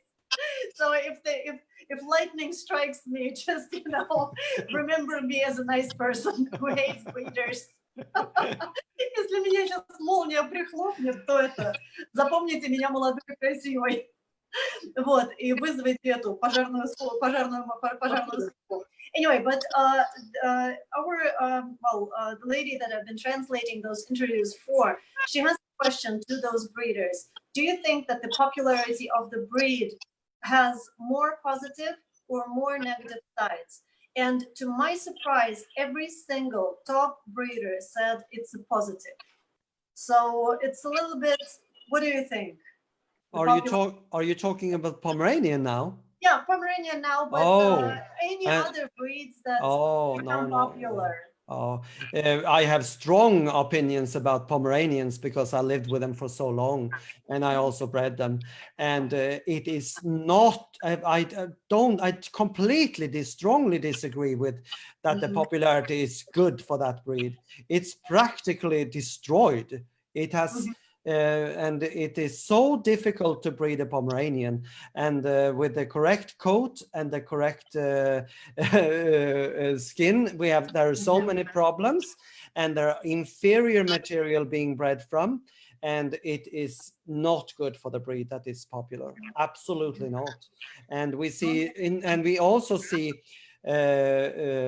celebrities on Instagram with hairless Pomeranians with black skin disease, looking like nothing in the breed, and people want this bow type of, I say Bo because that's a name of that dog. It looks like a teddy bear. It's cute if you don't think it's going to be a dog, and it's definitely not a healthy dog. And it is so far from the breed type originally, and I think I'm afraid of any any breed that is becoming popular. So I think I disagree with that. Yeah, well, that's no, it's always interesting, you know, to hear different opinions, which that's what makes this project so interesting. Yes. То есть, ну вот, у Мика, наоборот, очень жесткая позиция по отношению и померанцев, с которыми он многие годы прожил рядом, что он говорит, что популярность этой породы, наоборот, ее убивает. То есть, да, мы видим в Инстаграме этих дамочек модных с голыми собаками, и все теперь хотят голых собак. То есть это вообще уже превыше какого-то понимания что-то начинается. То есть он говорит, что популярность приносит только вред любой породе. Абсолютно. Абсолютно согласна. Свет, я добавлю просто от себя еще несколько слов. Поскольку я являюсь еще и грумером, пэтовским грумером, да, когда нам в школу приносят на поток там по 10 йорков, по 10 шпицов, и они начинают, ну это пэт-собаки, это уже не выставочные собаки, это собаки были проданы на диван, но опять же, они же родились в питомниках у заводчиков, но это зачастую жалкое зрелище с выпадающими коленями, с разными аномалиями разбитыми и так далее. И это популярные породы сейчас. То есть, ну, печальное зрелище. Поэтому для меня абсолютно согласна. So Olga is completely supporting you in this position because as a pet groomer herself, she sees the results of the popularity. Is when people bring the 10 Yorkshire Terriers for her to groom, and the dogs are limping, the dogs have different anomalies of development, so she is all with you on that. So, but I try to stay impartial, so yeah, nah, I can't, you know, you saw the lightning on the back, so. Ну что, двигаемся дальше. Да. Такой вопрос, который, ну, мы обсуждали уже его, и мне хотелось бы еще о нем поговорить, о стандарте породы FCI. И не считает ли Мик, что его нужно чем-то добавить? То есть, нравится ли ему стандарт, написанный, да, текст? Устраивает ли его этот текст? И не считает ли, что надо его чем-то дополнить или изменить? Okay. Well, we're finished with the pet breeding, so we're going back to the poodle again. So the current standard, do you think it should be changed in any way? What are your feelings about it? Yes, I think it should be changed, and there should be quite a lot of changes actually. It would be good if we had one breed standard in the whole world, and so we could work together for the same type of dog.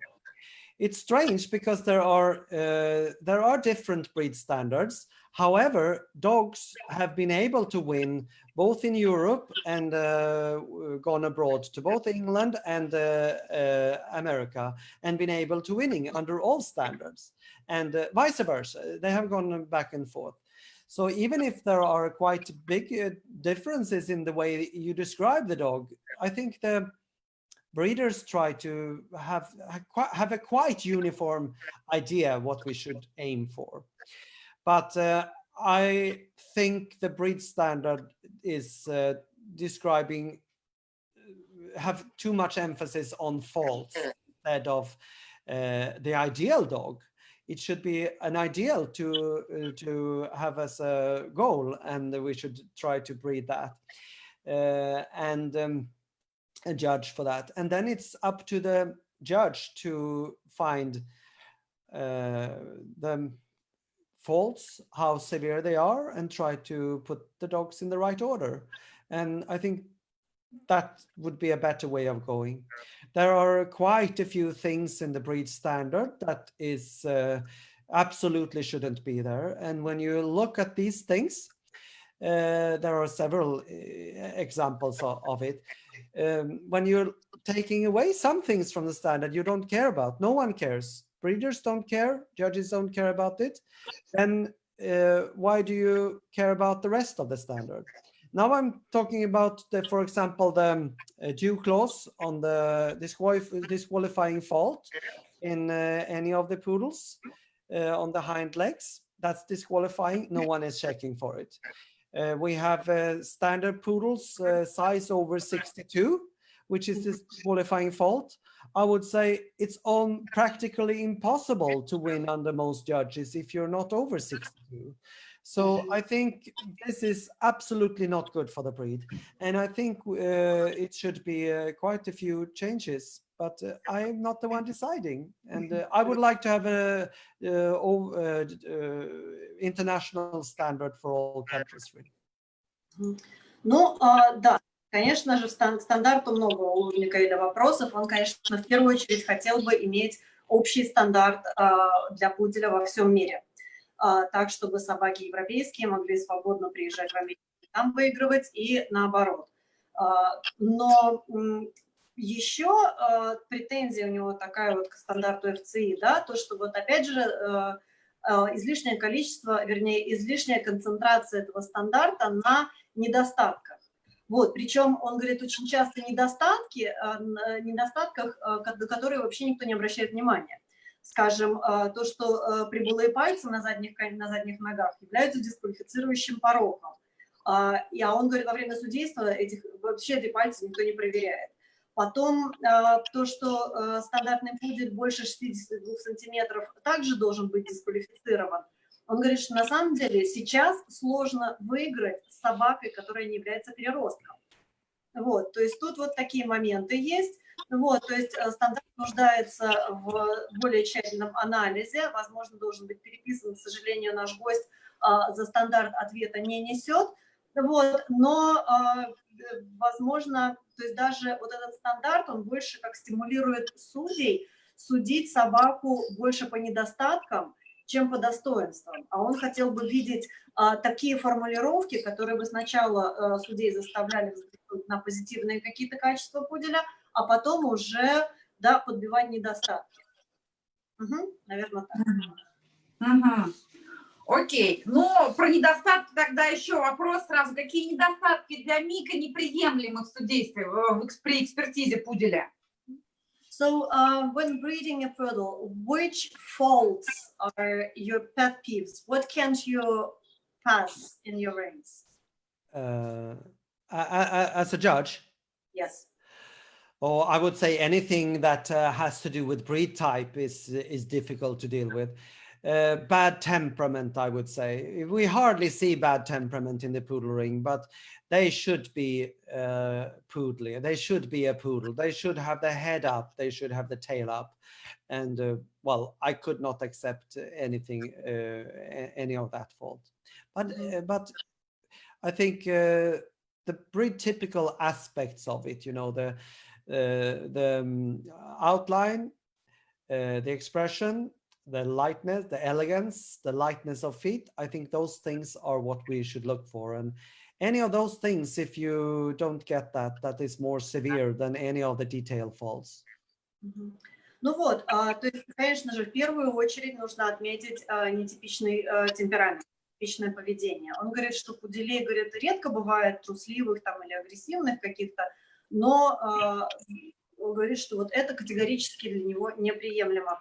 И также недостатки, которые имеют влияние на формирование породного типа, да, на имидж собаки, на ее тип. Значит, что все, что это может быть неправильный формат, коротконогость, и, возможно, вот эти проблемы, то есть можно просмотреть какие-то детали, а вот общее впечатление, оно все-таки должно оставаться вот таким единообразным и типичным. Оля? Да, здесь пишут вопрос, я просто по-английски его не прочитаю. Наташа написала на английском языке, я не смогу это прочитать, извиняюсь, Наташа. Значит, значит, я предлагаю перейти к движениям, вот чтобы у нас, я знаю, просто есть фотографии, и хотелось бы посмотреть фотографии, и что для Мика правильные движения пуделя, то есть как он видит их, в общем-то, в своем... Просто вернемся потом, да? Вопросом потом вернемся. Да. Потому что я этот вопрос тоже вижу, я могу его задать, но давай тогда потом уже. Окей. Okay, we're moving back to the pictures because we have some questions coming into online, so we'll take a look at them a little bit later, and we'll be able to ask them because we're getting some nice questions. Can we take a look at the poodle movement, since we already began speaking about faults and type movements? So let's go back to the photographs. I would love to. Да, конечно, вот движение это то, что очень важно. Okay, I think this is not the most high quality photograph, but one of your favorites, I think, from our first meeting. Yes, she is at least one of my first bitches. So one of my foundation bitches, and I think she might not be the most exaggerated one. She's very balanced, like they should be, and she's showing very correct type of movement, really. It's almost like you can make an M from her legs, you know. She has as much reach in the front as drive from behind, and she's more or less meeting in between with her feet. And she has the nice head carriage and a good picture, making a good picture of herself. То есть, ну вот, да, вот про эту собаку Микаэль нам рассказывал в нашей первой встрече.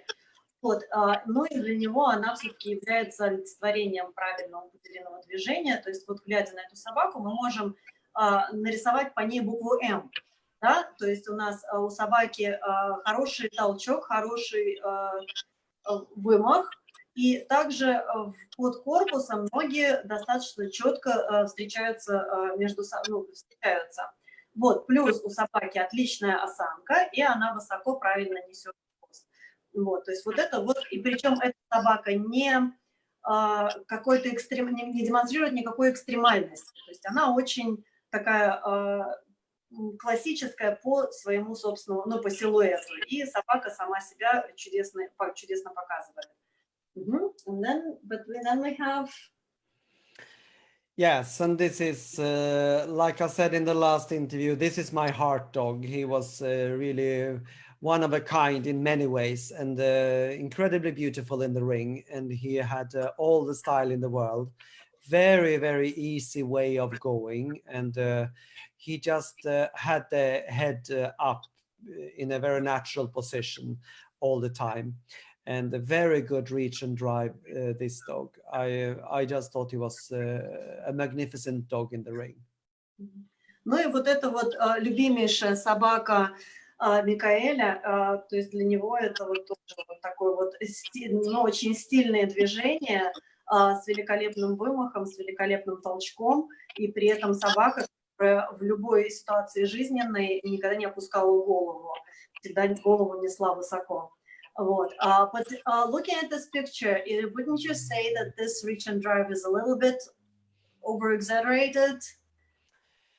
I think it's a photo, so it's very hard to really say, but they should be, I would say, more like this than most dogs are, you know. They should be a little bit more dramatic than what we usually see.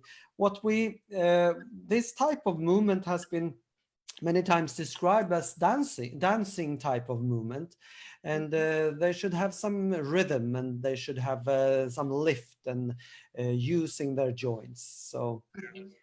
Ну вот я спросила, просто говорю, по сравнению с предыдущей собакой, не является ли вот этот тип движений чуть более такой экстремальный? Но он говорит, на самом деле, было бы хорошо, чтобы больше пуделей вот так двигались. Вот, то есть, ой, так, у меня электричество пропадает. All right, I'm out of electricity. I'm sorry, my computer, I have to restart it. Оля, меня выкинула, слышь? Да. Да, вы пока со мной? Да, я тебя вижу, ты пока в эфире, все нормально. Но мы сейчас вылетим, я очень извиняюсь, у меня пропало электричество из-за грозы, и компьютер вышибло. Сейчас я его перезапущу и вас обратно добавлю, хорошо? То есть, когда мы... Свет, ты у меня пока в прямом эфире. Да, я знаю. И ты никуда не делась. Все нормально. Не, у меня перезапускается компьютер. We had a problem with electricity because of the thunderstorm. Okay. So yeah, I don't know how the technology works, but we're still online. But everything crashed on my. Yes, you're not recording right now, I think. Yeah, I'm not recording, but for some reason we're still. Maybe it's because I turned that crazy woman off. So maybe the technology is just, it's beyond me. But the computer is starting. Sorry, guys. Какой-то кошмар. But we have hailstorm. At one moment I couldn't even hear you well. У нас там град такой, что просто я не слышала, чем там какие-то части. Так, а сейчас, ну вот нас видят, но каким образом нас видят? Ну, говорю, какой-то космический этот. Да. Но я вижу, Свет, я сейчас тебе скажу, мы в прямом эфире, но сейчас не ведется записи видео, да, то есть то, что я вижу. Да, вот. но самое главное, что у меня не сгорел компьютер, because with this power shortage, I could have easily lost the computer. But I think it's loading. It's a little bit slow, but it's alive, which is a good thing. Okay. Okay. No, it is scary, but it was just a little, flash, and then it just gone out. Okay, I am back on, and now I have to, and we're still online. Нас все еще видят и слышат. Так может быть, нам нужна тетка на том компьютере? Maybe we don't need that. Now I'm questioning. Okay, hold on. Давай. Я запускаю программу. Да, Оль, я запускаю программу, она просто немножко требует, вот это все не спешит так оно. Окей. У нас презентация у тебя на компьютере, я так понимаю, да? Да, поэтому очень важно, тогда... сгорел, поэтому, Оля, все зажали пальцы, so everything goes back up. And now I'll see what the program. Okay, recording was not converted. Shit, this is all wrong now. Так, чувствую, сейчас у нас тут будет полная задница синхронизации этого всего. This is what you get when women get on the computers. At least that's when I'm getting on the computer. Because now what's happening on the computer is that it's converting the recording. And I need to stop it somehow and then get back a new meeting. В общем, жопенька полнейшая. Так, тут у меня все грохнулось. Сейчас, okay, I'll try to come up with a new way. Maybe I will, okay, now connecting. Okay, right, the meeting is currently in progress. I don't know how that's happening. Так, новый нам не нужно. Сейчас, секундочку. Так, терпение. Okay. Так, но смотри, я пока могу задать вопрос, который вот поступил сначала на английском, его уже написали на русском. Мы можем пока поболтать про это. И спрашивают вопрос. Стандарт породы пудель какой страны может быть взят как основа интернационального единого стандарта пуделя? Американский, английский или FCI? Okay, figuring out this. The question was a follow-up question from our viewers on the internet. She's asking, which standard would you probably take as an example for unified world poodle standard? American or English or, FPI standard? I think we would have to come up with a little bit from every standard, but probably the American standard is the best. American or English. Ну, все-таки, говорит, наверное, пришлось бы по кусочку взять от каждого стандарта, но американский или английский ему более, кажется, оптимальными. Так, one second. I still trying to come up with a way to bring the presentation on the screen. Блин, как? Так, знатоки, как это сделать? What way to do it? Because I don't see a current meeting in progress. Hold on, может быть, нет. Запись. Так, что делаем с презентацией? I will try, hold on, to maybe I'll get the presentation on the in the Dropbox. Одну секундочку, сейчас я в Dropbox все перекину, and I will start it on the telephone. But it's gonna take just a few more minutes. Оль, давай какие-нибудь другие вопросы. Я очень извиняюсь, что так получилось. Окей. Значит, ну, поговорим тогда о росте, да, пуделей. Значит, что он думает о ограничении стандартов и, ну, вот ростовая разновидность, насколько сантиметры важны, да, и у тоя, да, то есть, например, крупный той, я так понимаю, 28, это приемлемо? All right, then let's talk more about the standards. Let's talk about the sizes, because you mentioned how detrimental it is for limiting the top size of the standard poodle for the breed. But what about sizes in the smaller variety? What do you think about larger toys as opposed to the 25-centimeter dogs?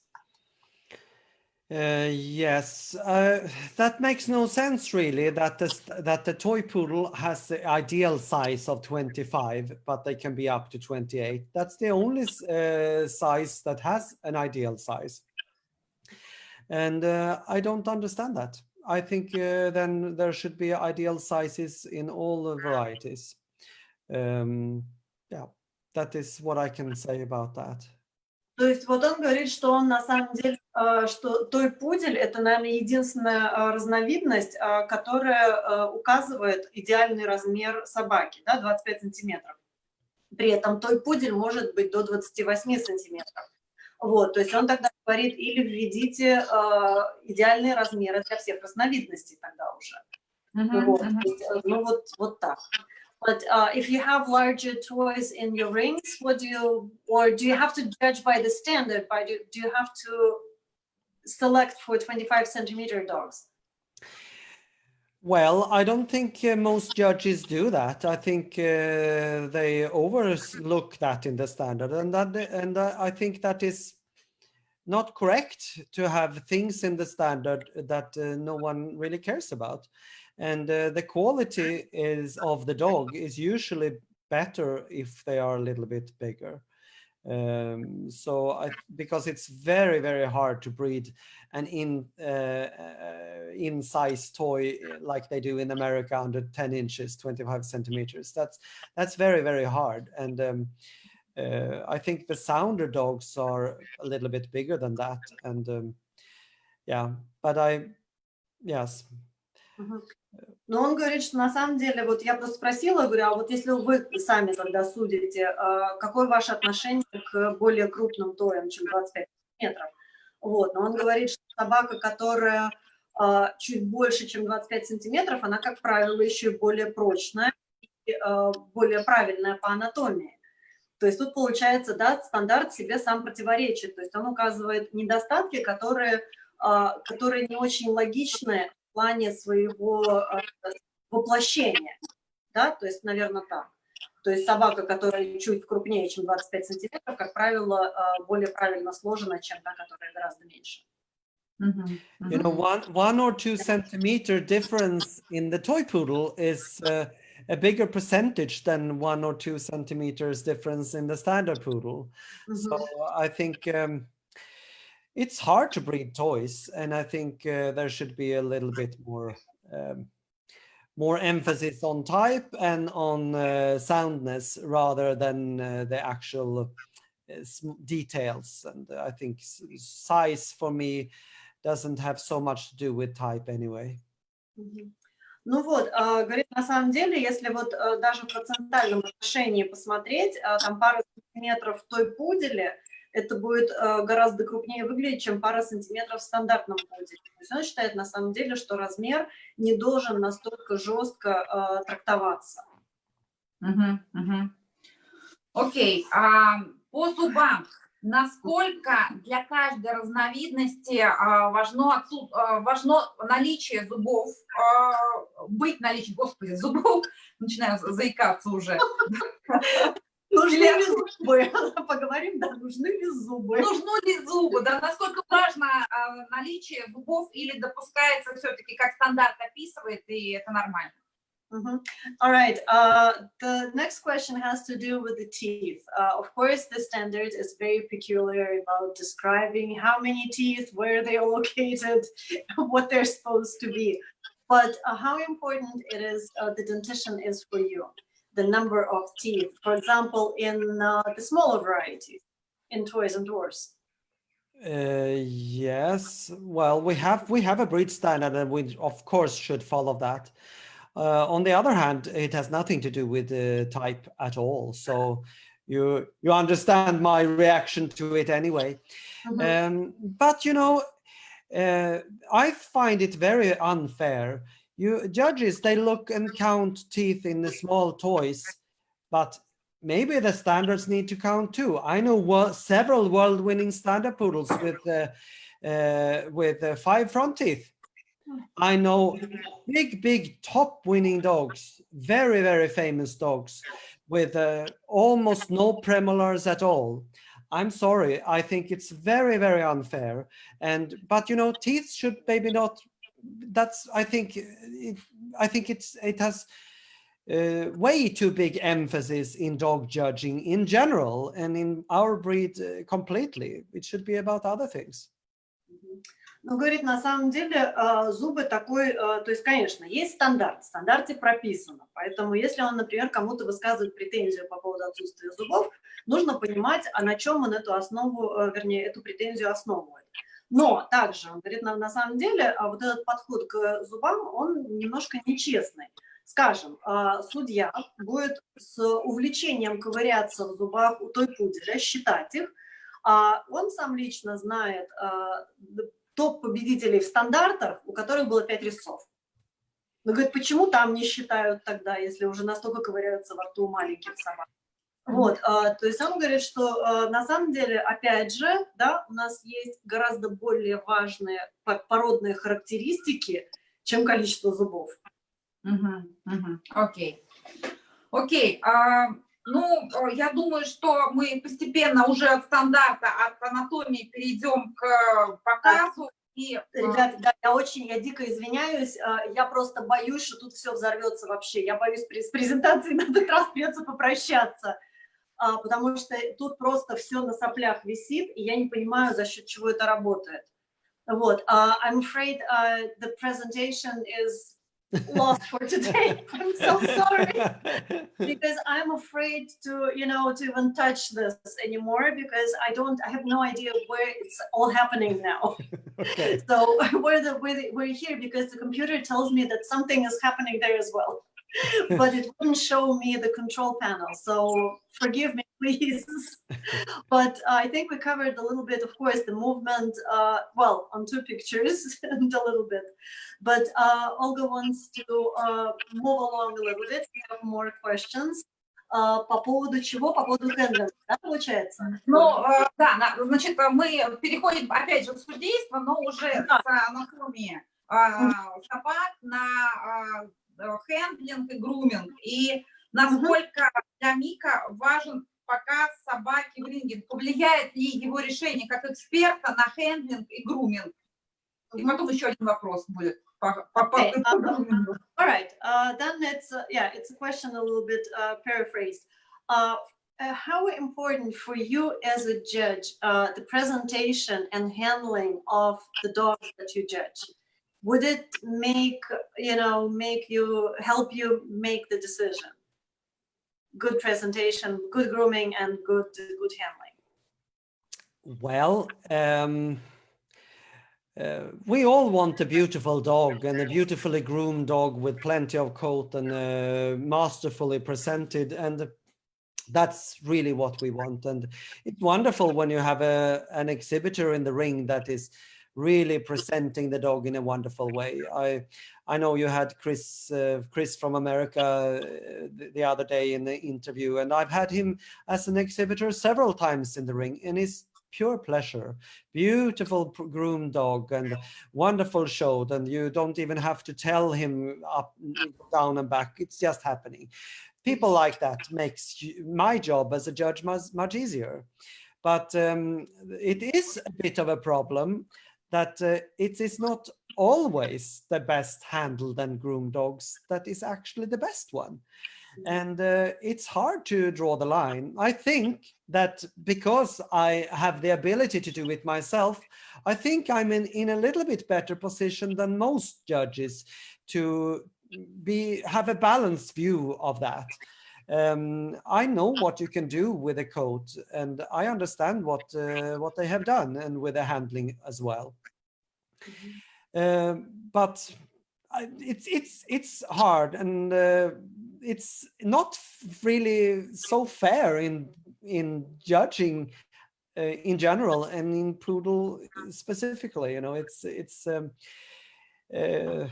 finding the best dog is hard, and handling and grooming makes it a bit harder. But of course, we want to have beautiful dogs, and we want to persuade the judge to point at our dog. That's the sport is about. So, yes. Okay, so you took the position of the handler again, so you're still unclear a little bit in the roles. Вот, то есть начал, да, во здравие, закончил слегка за упокой. У нас гость все-таки его роль хендлера и грумера не выпускает из своих когтей. Вот, но он говорит, конечно же, очень здорово, и вообще мечта любого судьи пуделя, такой же, например, хендлер, как вот был у нас в субботу Кристина, который был несколько раз в рингах у Микаэля, и говорит, ну это просто радость присутствовать в этом всем процессе. То есть все происходит само по себе. Человеку не нужно говорить, пройдите вперед-назад, поставьте тут, вставьте там. Вот, все происходит вот просто как вот, да, такой вот диалог между собой, с судьей и экспонентом, и хендлером.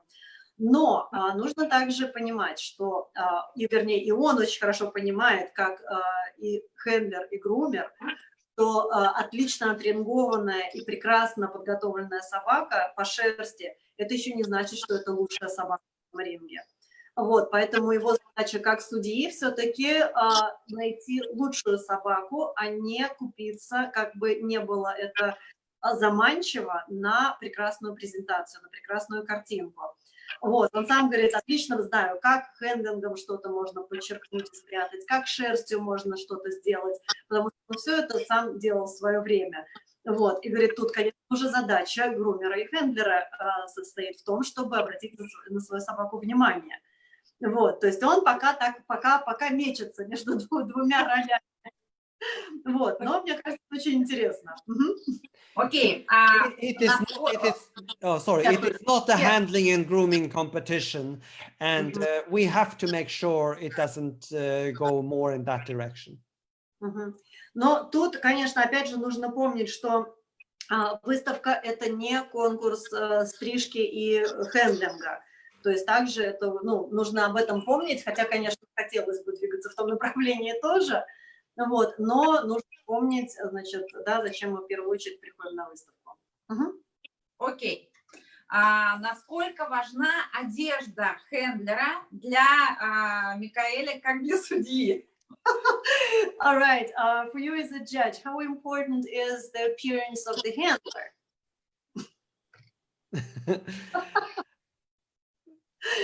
I would say very little. There are very, very few examples where I have been even had the slightest idea that the handler has something wrong, wearing something wrong. But on the other hand, it is affecting your subconscious mind, and that is a completely different thing. And you know, if you are a lawyer, you are coming into the trial in a suit. That's what you do. That's what you wear. You're representing your client, and then you have to do it. And it's the same with showing a dog. You know, you're representing the dog, and you will have to try to do the best, you can say. But not, I wouldn't actively punish somebody for having the wrong clothes. Ну, говорит, на самом деле даже немножко потерялся от такого глубокого вопроса. Вот, говорит, честно говоря, я, говорит, в своей вот всей карьере судьи даже не может вспомнить момент, когда бы он отчетливо, осознанно обратил внимание, что кто-то во что-то не то одет. Вот, конечно же, говорит, определенный дресс-код на выставках соблюдаться должен. Но то же самое, да, у нас пример юрист, адвокат приходит в суд, он представляет своего клиента, он должен выглядеть соответствующим образом. Так же, как и на выставке собаки, вы представляете своего клиента, вы должны выглядеть рядом с ним также достаточно выигрышно. Вот. Но на самом деле, ну, как наказывать собаку за то, что хендлер не так одет, он, наверное, никогда не станет. Окей, хорошо, спасибо. Значит, вопрос такой, насколько важна стрижка и отдаст ли в каком-то большом ринге Микаэль победу собаке в модерне, если она будет, ну, достойна по строению? All right, this question we keep on receiving from the very beginning, and we never have the chance or time to ask it. But still, here it is. How important the grooming style is for you? For example, if you have a strong and good and nicely presented dog, but clipped in the modern clip, would you put it up? Absolutely, 100%. I've done it many times. And I think sometimes the modern trim is absolutely the best one for a dog. I don't care what trim it is. As long as it's according to the standard and it's accepted, then I would put it up like any other trim. Но, говорит, опять же, стрижка сама абсолютно не имеет для него значения, и он сам часто отдавал награды собакам в модерне. Вот, то есть стрижка должна соответствовать стандарту, стрижка должна быть, подчеркивать, опять же, собаку. И он говорит, что на самом деле модерн очень часто, очень хорошо подходит некоторым собакам. То есть это стрижка, которая, да, не прощает каких-то больших недостатков. Вот, то есть он говорит, то есть все это абсолютно ну, для рассмотрения приемлемо. You have to remember where I come from. When I started in dogs in the 80s in Sweden, we had the racketeer poodles were ruling, and many times they were shown in the modern trim or in the terrier clip, and they were gorgeous and they won a lot. So, and also Astrid, the top score breeder, she had a habit of every top winner she showed at least one time in the modern trim or the terrier trim. And sometimes she was even continuing showing for in that trim to just prove that it is possible. If you have the good dog, it can carry any trim. Ну вот, то есть опять же говорит, что нужно помнить оттуда, откуда Микаэль сам пришел в кинологию. То есть он сам начал заниматься пуделями в начале 90-х, в конце 80-х, и он говорит, тогда рингами правили собаки питомника рекетир, которые часто выставлялись в модерне, которые часто выставлялись в терьерской стрижке, ветеранской, и при этом они очень выигрывали много. Вот, потом та самая даже Астрид, она сама выставляла собак часто в модерне, мало того, она этих собак раскручивала в модерне, просто чтобы доказать то, что, в принципе, и это возможно. Так что он только за. Прикольно. Отлично. Ну, я предлагаю перейти уже, наверное, к вопросам о хендлинге, о подготовке собак и, ну, уже потом о школе хендлеров. Значит, вопросы про то, вот как привлечь новичков в породу сейчас, да, и, ну, наверное, вот про это мы начнем. Как можно привлечь новичков в породу, и дальше уже о щенках, о воспитании. Okay, so what are your thoughts on the subject of bringing new people into the breed, into the dog sport? What do you think can be done? What could be done? Yes, it's a big question and it's a very important question, and we really need to work hard. I think the breed clubs need to do things first and foremost, but I don't have a solution. Then I would probably have done it.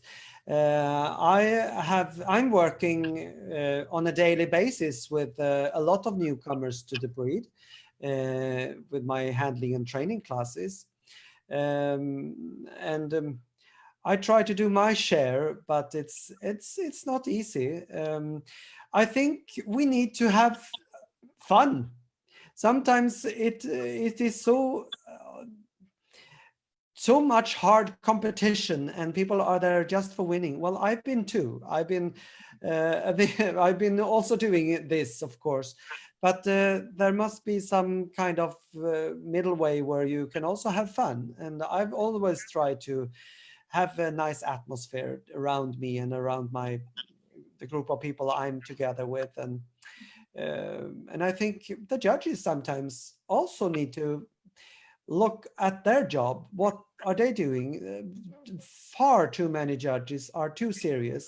I think it's a serious thing we're doing, but you don't have to look like you're a serial killer while you're doing it. You can actually have some smile. You can actually enjoy what you're doing and show it, express it, and have some. And I think if you have a nicer communication with people with a smile, it will also make people less nervous. And I think judges are also responsible for a lot of it. Yeah, for discouraging the newcomers, yes.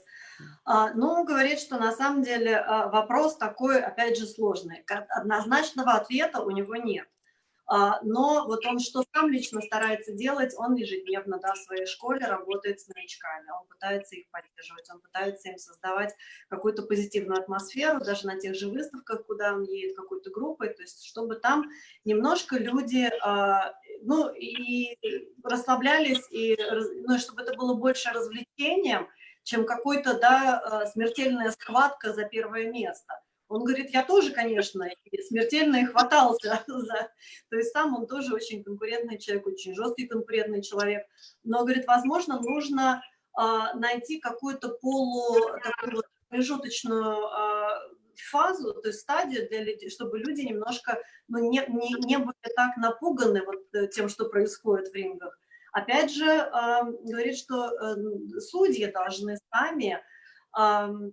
как это называется, то есть, ну, опять же, ну, не пугать экспонентов, потому что часто бывает, что судьи очень серьезно выглядят, то есть, да, конечно, у судьи серьезная работа, но не нужно серьезную работу делать с лицом серийного убийцы. Вот, немножко больше улыбки, немножко слов поддержки, немножко человечности по отношению к людям, ну и, возможно, вот это вот такой вот способ, да, привлечь новичков, вернее, даже, наверное, заставить их остаться в породе. Вот, как-то так. Ну, про тренинг. С какого возраста Мик обычно начинает заниматься выставочной подготовкой собак? So, at what age do you usually begin training your show dogs? 4 weeks. 4 weeks. But it's more, I wouldn't say it's training. It's more adjusting, you know, just getting accustomed to having the leash around their head, and that I put them on the table and stack them. And that's 4 weeks is usually the time where I start clipping their face, feet and tail and all that, and starting to maybe give the first bath. So that's all of that is the first type of training. I do a lot of work with my puppies from 4 weeks up to 16 weeks. Up to 16 weeks, they learn much faster, much easier. Everything they learned before 16 weeks is much stronger in them. So I do a lot of them then. Then after 4 months, 16 weeks, then they start teething. And I don't find that period in their life so good for training because they're more bothered by it. And after the teething, then they start to change with the sex. I don't know what you call it in English, but then they start to become a male or a female. And then, so I think after when they're finished with all that, then I add on more training. So after a year or 15 months, then I add more things to it. But up to 16 weeks, I do a lot. And they learn very fast. Very interesting. Ну, очень интересный подход. Я первый раз, честно говоря, такое слышу, но, возможно, очень много здравого смысла в этом есть. Значит так, работа у него начинается с 4 недель щенка. И даже вот первое мытье, бритье лапок и морды, и попы, стол, ручные стойки. То есть это все базовое вот это вот обучение. И причем он очень много занимается с щенками, примерно до 3,5-4 месяцев. Да, до 16 недель. Потом, когда вот до 16 недель у щенков начинают выпадать зубы и меняться зубы, у щенков наступает момент вот этих фобий всяких, и их это беспокоит, они немножко нервозные, он их оставляет в покое. И возвращается к активному обучению собаки после ее полового созревания, то есть прямо вот после года или после 15 месяцев. И вот он, обратно возвращается к обучению. То есть, но основное обучение, вот он начинает очень много работать с собакой именно в раннем очень возрасте. Ну, интересно, действительно необычно. Хотя те, кто выращивает пуделей, мы, в общем-то, нам приходится их мыть и стричь, и приучать к этому, чем раньше, тем лучше. Yeah, so this is an unusual approach, but it makes a lot of sense, at least for me as a dog trainer. But Olga is also saying that, of course, being a poodle breeder, you are forced to teach them, to be calm during grooming. They have to be calm on the table. So that's something that also is incorporated in the being. But I adore puppies and I love to train them. And of course, when you're training, you take very short sessions and many repetitions and a lot of praise. But I have expectations of what I want the dog to do, and I reward them a lot. And I just noticed that if I do this properly up to 16 weeks, I actually do much less than other people that probably start the training at 16 weeks. So I find I get much better results, and I do it in a much easier way. Ну, говорит, на самом деле он обожает щенков, обожает с ними заниматься. Да, то есть занимаются короткими подходами часто, много поощрения, много похвалы щенкам. И он говорит, что вот с таким подходом он вкладывает, то есть он тратит меньше времени на подготовку собаки к выставке, чем тратят те, кто начинают обучение щенка с 4 месяцев. Ну вот интересный подход, надо попробовать. Видишь, у меня щенков не бывает, а то бы это на ком-нибудь. The reason why I never even heard about this approach because I never have puppies, small puppies. Yeah, but it's a lot to think about. I know where you're coming from. From early imprinting that's the age when they're actually absorbing all everything. So that's something to. The first time I saw that was in America when I was there working for Scott and Lisa Wolf, my mentors one of my mentors, a couple. And they had a litter that we were doing exactly that with. And then I noticed especially that keeper bitch we had, she was the one really going out in the leash, owning the world with a lot of self-confidence. And that was the first time I got the idea that, oh, that is the way of encouraging a dog, giving a lot of self-confidence, and actually getting the dog to walk out in a leash. And I have been practicing that since. Мгм. Ну, и говорит, вот с этим подходом он впервые столкнулся, когда работал в Америке у Скотта и Лисы Волф, у его менторов. То есть он говорит, что вот у них был помет, и, собственно, суку, которую они оставили себе из этого помета, вот они ее так обучали, плюс еще эта собака очень, как у нее такая уверенность в себе была большая, то есть она на поводке себя очень свободно, очень вольготно чувствовала. И вот он пришел к выводу, что у собаки обязательно нужно уверенность в себе развивать, чтобы она комфортно чувствовала себя на поводке, комфортно чувствовала себя во время движения времени. Окей, а с какого возраста виден выставочный потенциал у собаки? All right, at what age can you pinpoint a show potential in the puppy? I actually don't really look at them before 6 weeks.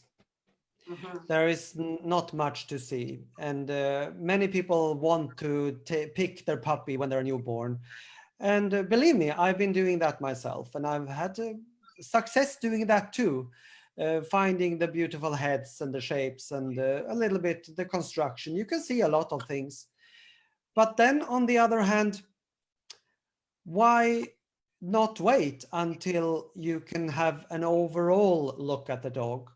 For me, the outline and the shape, especially when moving, and the temperament, all of this is so important things. And I think I can rather wait until they're 8 and 9 weeks to make my assessment of it. I think I'll look at them first at 6 weeks to see where we are. And then I'd like to see the change from 6 weeks up to 8 or 9.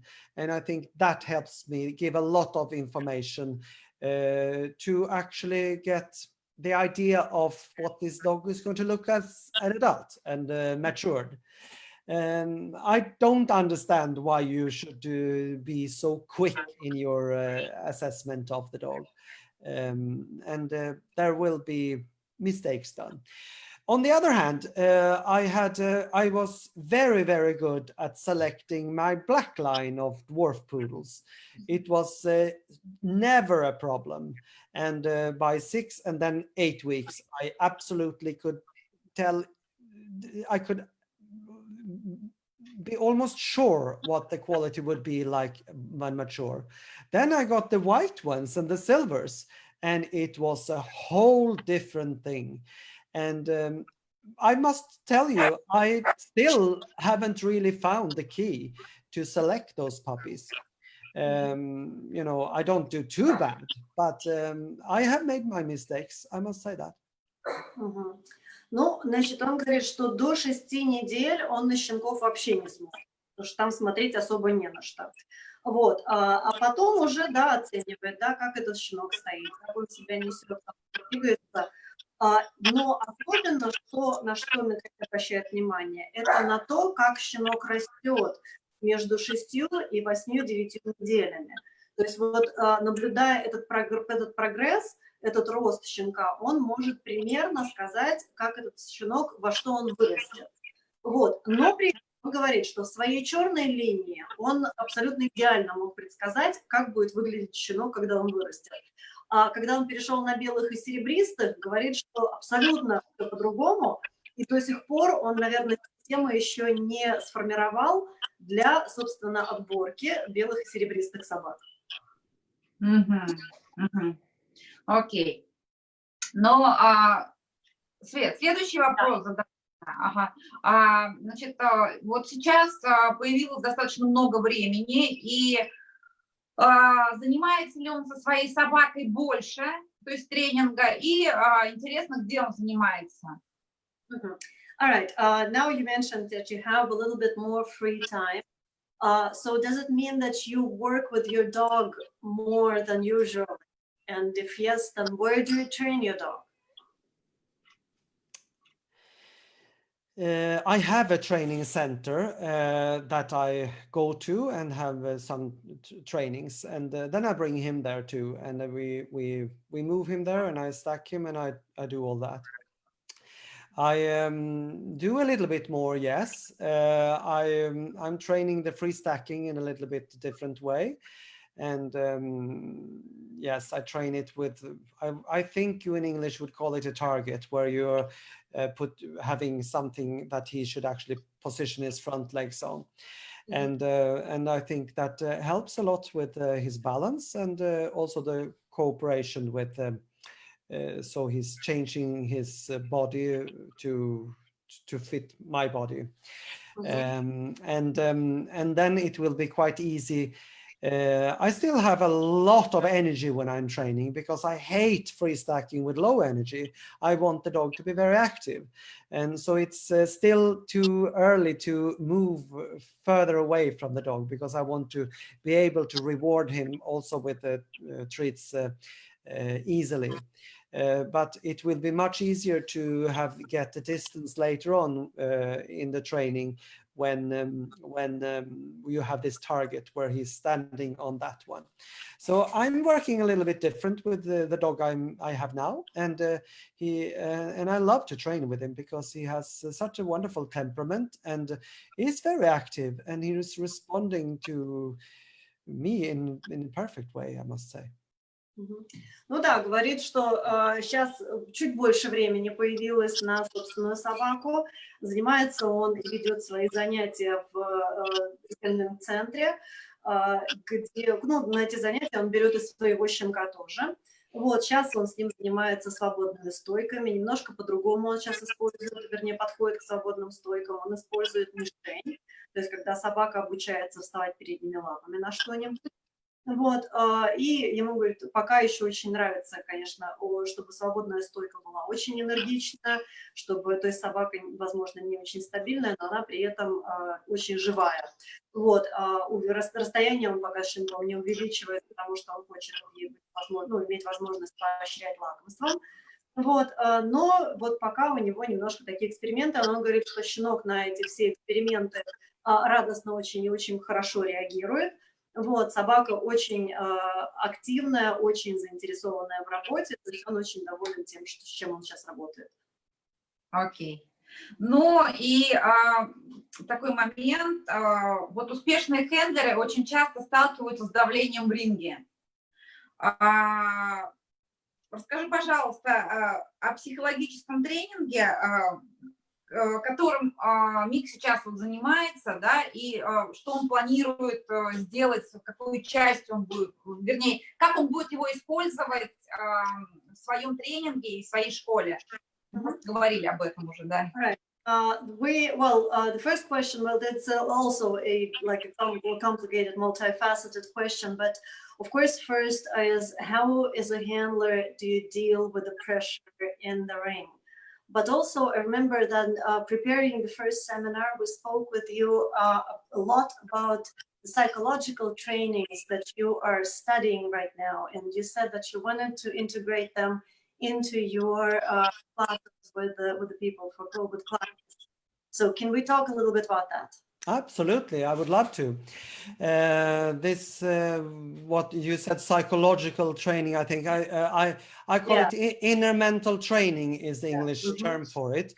And it is a big field, really, and I'm just studying. I'm not by no means an expert in it, but I noticed that many of the things I have been doing very naturally as a handler comes up in the books, and it is a lot to deal with it has a lot to do with dealing with the stress, not make the stress take you, not to be nervous, but having the right amount of pressure on yourself and to get the flow. So, and it's a lot of things we can talk about that. I will come back a little bit to the last question, because that free stacking is an extremely good way of handle the dog in many different ways. You have eye-to-eye contact with the dog you love.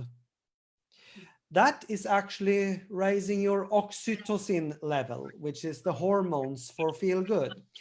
And the good thing with that hormone is that it takes away the stress hormones. So by looking at something you love, whether it's your dog you love or a child you love or beautiful flowers, it will bring the good feelings into your body. And that is actually a way of leveling your the stress. Stress, yeah, you want to yeah, translate a little bit because it is getting very interesting. So I'll translate a little. Ну, в общем, смотрите, да, по поводу вот этого вот, как это по-английски называется, inner mental training, значит, внутренние психологические вот этот тренинги. На русском языке термина я не нашла этой методики подготовки, то есть такой аутотренинг, возможно. Вот, и Микаэль сейчас очень увлекся этой темой, он сам посещает и семинары, и много читает на эту тему. Но что он, говорит, заметил, что некоторые методики для расслабления, которые рекомендует эта система, он использовал неосознанно в своем показе в ринге, когда он был хендлером. Вот. И что еще вот интересно, то, что он заметил, опять же, возвращаясь к последнему вопросу, и когда он говорил про свободные стойки, отработку свободной стойки. То есть, работая с собакой в свободной стойке, у вас, во-первых, между вами возникает зрительный контакт, да? Вот. Но и плюс еще, значит, вот этот зрительный контакт помогает также вам справиться и со стрессом, потому что, когда вы смотрите на что-то, что вы любите, кого вы любите, это может быть ваша собака, это может быть ваш ребенок, это может быть ваши любимые помидоры. Вот, у вас в организме повышается уровень окситоцина. При повышении уровня окситоцина в организме адреналин уменьшается, и немножечко, да, вы в состоянии со своим внутренним стрессом справиться. Вот, видите, какая у нас прямо это глубоко научная дискуссия пошла. Okay. Yes, you know, stress was crucial when humans were cavemen, and from thousands of years ago, it was crucial for surviving to have a stress level. Either you had to fight or you had to flight. You know, you couldn't be there. You would be dead. So you had to do something, and the stress level was really what kept humankind alive.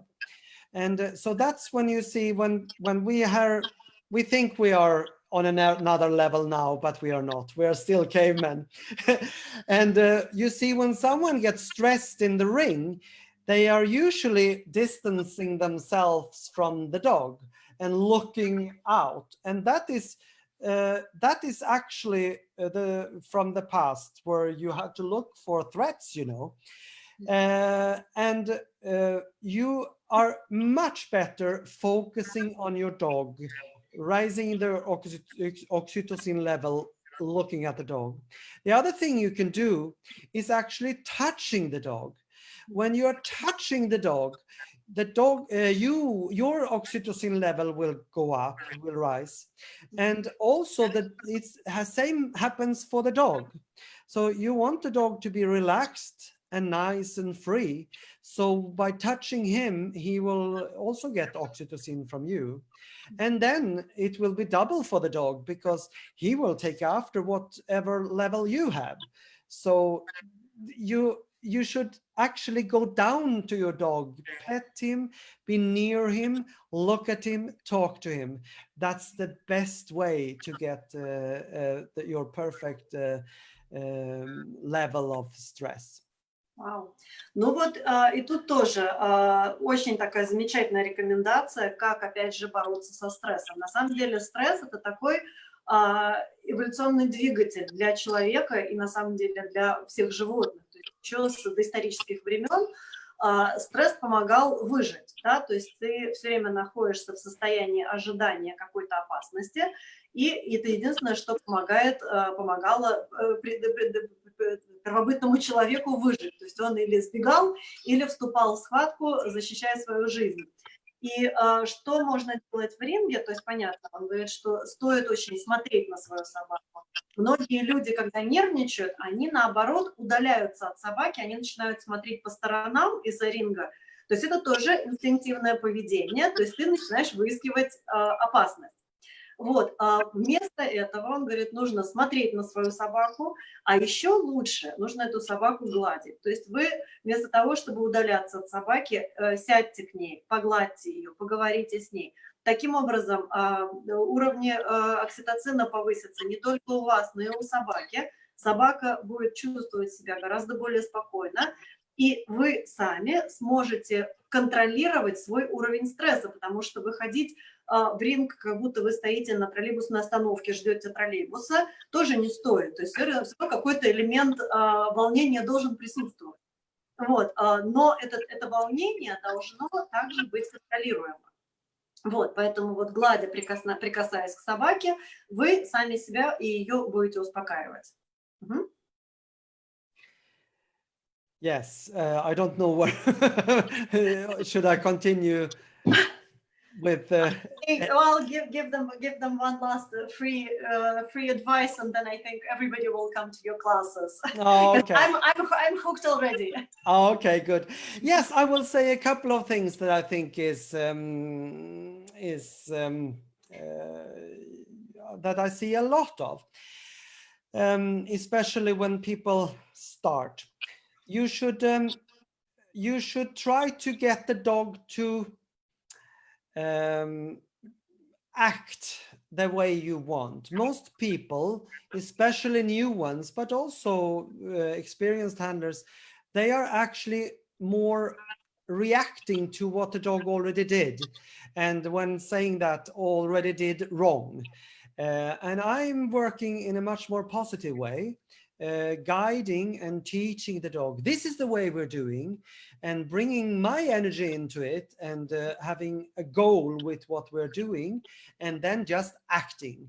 And then the dog is copying me, and it's going to go very, very well like that. Many people are doing the opposite. They look down at the dog, seeing what already happened, and then they are not controlling the situation. So this is what I see a lot of. But what you have to have when you're doing this, you have to bring in the self-confidence. Because without self-confidence, it's very difficult to do all this. And I find a lot of people are very aware of what other people think of them, and where they look, and how this is all, how people are reacting to it. And I think you need to strengthen the self-confidence. There are many ways to do that. But I think you have to start with where you are, and where do you want to go? What do you want to do? And not to be too hard with yourself on the way to go to your goal, but building on what you actually can do and are able to. We are so very hard with ourselves, always to look for the negatives and everything wrong we're doing. But we need to bring in the positives. This is what I'm good at. I'm going to do that.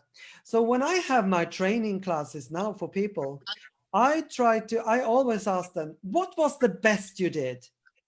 And then they said, it wasn't any good. There was something good in it. Look for whatever was good, to let them bring everything good forward. We are too hard on ourselves, and then we are pressing down our self-confidence. We need to do the other way around. Mm-hmm. Well, we have to learn how to do it first, I think. Ну вот смотрите, опять же, ошибка, которую допускают очень многие новички, это не управление собакой, а следование за собакой. То есть люди смотрят и начинают реагировать на то, что собака уже делает, вместо того, чтобы заставить собаку следовать за собой, следовать своему примеру, делать то, что нужно хендлеру, а не, собственно, собаке. Вот, потому что когда вы уже видите, что собака делает что-то свое, то есть, в принципе, обратно включить эту всю ситуацию будет очень сложно. Вот, поэтому позитивным вот тренингом нужно все-таки заставлять следовать своему примеру, заставлять слушаться хендлера. Но вот тут вот опять вернее, очень большую роль играет уверенность хендлера в себе или уверенность человека в себе. У нас очень часто такой настрой, мы слишком требовательны к себе, мы слишком от себя многого хотим, мы слишком жестко к себе относимся, и мы все время ищем в себе какие-то негативные стороны. И вот у него сейчас он пытается в своей школе, наоборот, заставить людей строить их уверенность в себе на том, что они делают хорошо. То есть задайте себе вопрос, что у меня получается, что у меня получилось хорошо в прошлый раз. И будут говорить, ой, нет, все было ужасно. Он говорит, не может такого быть, чтобы все было ужасно. В какой-то момент должен быть позитивный. Он говорит, вот именно отлавливая вот этот позитивный момент, нужно пытаться построить собственную уверенность в себе, а дальше уже и требовать что-то еще и от собаки. I think, I hope I got the point. A little bit shorter, a little bit more condensed, but hopefully with the same energy as you had, because you seem extremely passionate about the subject. So It is very fun, and you can see a lot of progress when you're training people in this way. I have completely stopped saying no to dogs in training, and I only say yes when they do the correct things. Also, I am very aware of when people have negatives coming into their training. Today I had one person training a pug, and she was focusing on the dog very much to control that it was not supposed to pace. The dog was very easy to pace. And then I said, what are you really thinking about? I try her not to pace. Okay, but your mind don't understand the word not. It is only understanding the word pace. And maybe you even have many people see in pictures and almost like a video going where the dog is pacing. We don't want this. Well, I just said, you have to think what you want. And you want the dog to trot with the head in the right direction and go like that. So bring in the positives. This is what I want instead of what you don't want. So she was actually waiting for the dog to do wrong. And she was just asking the dog and looking for the signs of it to do wrong. Instead of, when I just got her to think correct, bring out the trot, go forward, then the dog wasn't even pacing one step. It has a lot to do with that you have the right idea in your mind when you're working. Ну вот тоже очень важен настрой человека, который работает с собакой. Вот, например, Микаэль с того момента, как начал изучать вот эту вот систему аутотренингов, перестал использовать запрещающие команды в обучении собак. То есть он только их поощряет, то есть только поощрение, только похвала. А вот у людей на самом деле очень часто, да, подход к обучению происходит с обратного конца, да, то есть все время все плохо. Пытаемся найти, что не получается. Очень сильно концентрируемся и зацикливаемся на том, что не получается. И вот у него сегодня была клиентка с мопсом, и она, значит, собака бежит иноходью. И вот у этой клиентки, она просто... Вот это просто вот сегодня стало ее целью, да, чтобы собака не бежала иноходью. Понимаешь, посыл какой? Вот, он говорит, ты, говорит, настолько думаешь про эту иноходь, во-первых, ты не понимаешь, что значит слово «не» в этой связке, а ты думаешь только про иноходь. И ты таким образом собаке задаешь посыл неправильно двигаться. Вместо того, чтобы сказать себе, что я хочу, чтобы моя собака бежала рысью. И вот как он был в состоянии переключить мозги своей клиентки на ту сторону, собака перестала бежать иноходью. Вот. Ну вот, Такой Мгм. тоже подход интересный. Для нас, мне Имеет кажется, имеет достаточно смысл. иностранный. Мгм. Нет, это реально, это имеет смысл в этом. Это, в общем, действительно психологические такие тренинги, что мы слишком много в своей жизни думаем о многом со словом «нет» или «нет», или «плохо». И тем самым сами себе усугубляем, делаем программу отрицательную, вместо того, чтобы действительно использовать более позитивные слова в общении. Есть такой момент. Yeah, and even in communication, I was saying that we have this no state of mind instead of having a yes state of mind in dealing with other people, dealing with ourselves. So that's something, but it has to be taught as a separate thing because our culture is a no culture. I don't know how it is in Sweden, but it sounds a little bit similar. Difficult conditions, difficult weather, strong people. I don't know. Maybe that's what it has, because we were very much conditioned in the no environment from the very beginning, from the very our childhood, and what. So maybe it's a cultural thing. So anyway. But I Okay. think you have to work with the natural flow all the time. You know, it has to do with energies. You know, you have to work with you can't fight things. You must take the opportunities when you get them. You must see for opportunities. You have to look for the positives in everything in life. It's maybe sounds awful to say, but actually COVID-19 has not been the worst in my life. There are people sick around me also. There have been a lot of tragic stories, but from my own point of view, it has been brought in a lot of positives in my life. There have been different things. I haven't been able to go to dog shows, but I have been able to do other things which I also enjoy. And you have to have a different approach, a different attitude, really. And I think being happy is a choice. You can have a positive outlook in life or negative. You are just choosing if you want to have flow or if you want to go against the nature.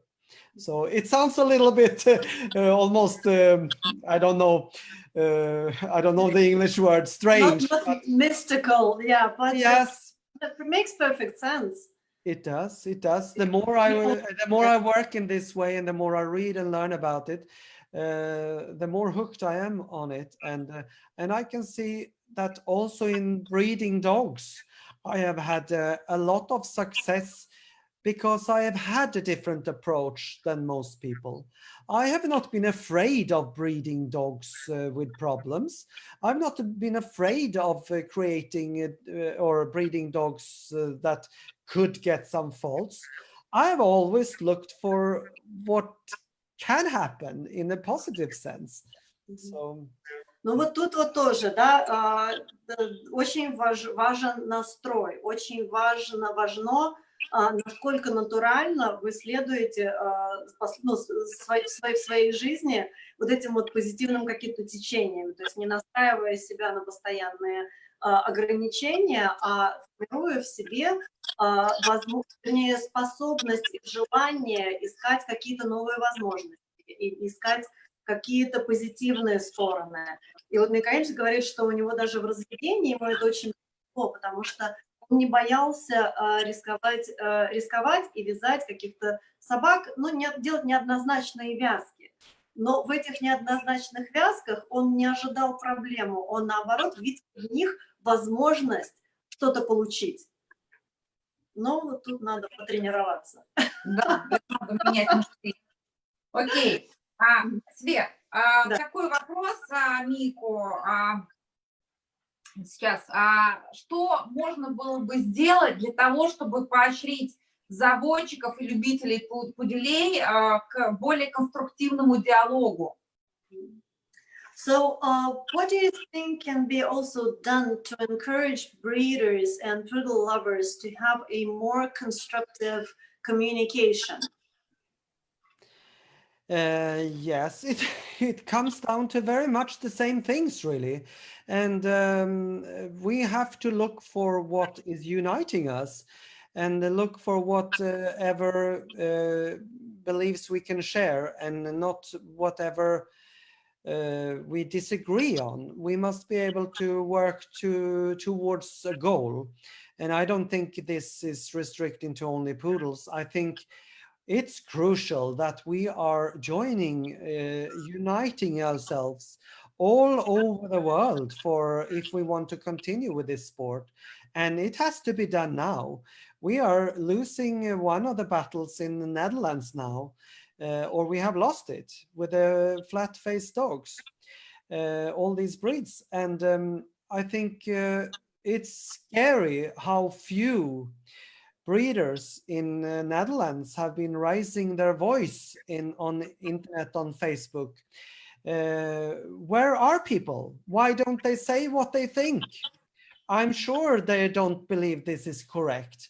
And where are people from other breeds? They can't sit and wait for their own breed to be targeted. We have to join ourselves. We have to work towards better dogs, sounder dogs. Absolutely, we want that. But I believe we are doing the right thing. I believe in what I'm doing. And I 100% believe that we have to unite and have some work together. And we have to prove for society and the whole world that dogs are needed. Purebred dogs are the best thing. It's the best choice because you know a little bit more what you can get. We have some kind of control over soundness, disease, all of that. It is a better choice than mixed breeds. And yes, it's time now to act. I'm not the person to organize. I'm not that type of leader, but I really look forward to some constructive things coming up now. And I believe we must bring in a lot of money to make PR for what we're doing. And we cannot do it ourselves. We must have professional help, and we must work with a big goal, and this will take years. But we must show that this is not just about some nice hairdos and some fun little cute dogs or unsound, or some people will say we have unsound monsters we're showing. This is the real thing. I believe we are doing the right thing, but we need to prove it also. Yeah.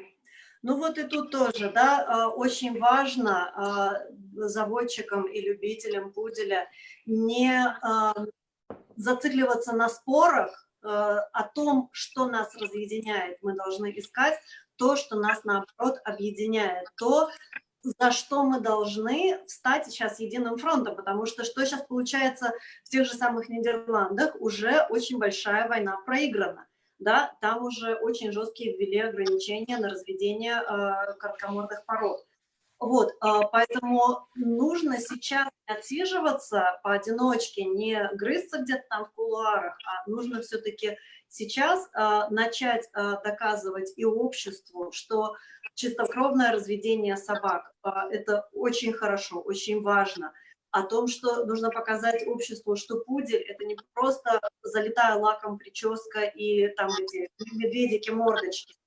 Вот, это что-то гораздо больше. Плюс нужно очень четко, вот сейчас что происходит в Голландии, к сожалению, он так спрашивает, а где все заводчики, почему все молчат, почему нет реакции, почему нет какой-то явных каких-то протестов со стороны голландских заводчиков. И он говорит, что нам ни в коем случае нельзя уподобляться им.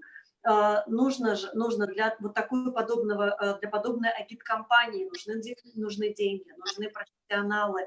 Но мы все должны, собственно, начать уже работать сейчас. Говорит, я сам, говорит, не являюсь таким организатором, который возьмется организовать такую вот кампанию, но кто-то должен это начать делать.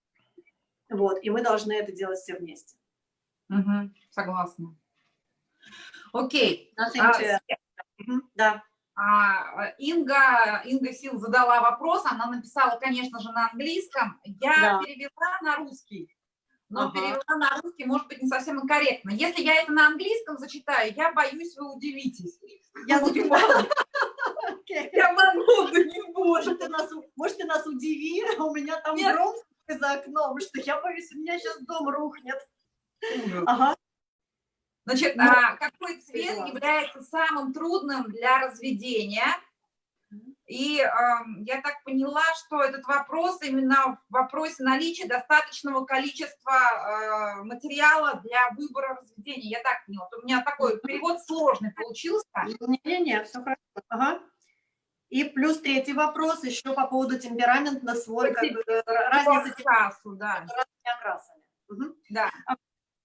We have a question from Inga Seal. She's asking, I don't know if you're able to follow the questions on Facebook here in front of us. So she's asking, what is the most difficult color to breed? Is there a difference? What she means is the matter of having enough material, livestock to choose from. And another question is there differences in temperament in different colors? Or is it a difference coming from bloodlines, environment, and individual dogs? So it's 3 questions in one. So I can repeat the first question. What is the most difficult color to breed? Silvers. Okay. Is it because there are no good reproducers, or what might be the reason? Yes, it has to do with color inheritance, and it is very difficult to mix them with other colors because they will dilute the other colors. So if I was continuing with my silver breeding, I would have to breed to the best black dogs, for example, and that will destroy the color in the next generation. So I have done it, and there have been off blacks coming from that. Okay. But that would be that's the difficult because you're destroying the colors for the next generation. Но он говорит, что, естественно, серебристый окрас для него является самым сложным, потому что очень много сложностей при смешивании серебристого окраса с другими окрасами. То есть серебристый окрас обязательно повлияет на другие окрасы. Но вот он сам в своем разведении считает, что если у вас хорошая серая собака, ее нужно обязательно вязать с самым лучшим черным, которого вы только можете получить. Вот, понятно, что в следующем поколении это абсолютно испортит окрас. То есть это будет непонятный черный и, ну, в общем, не очень понятный черный.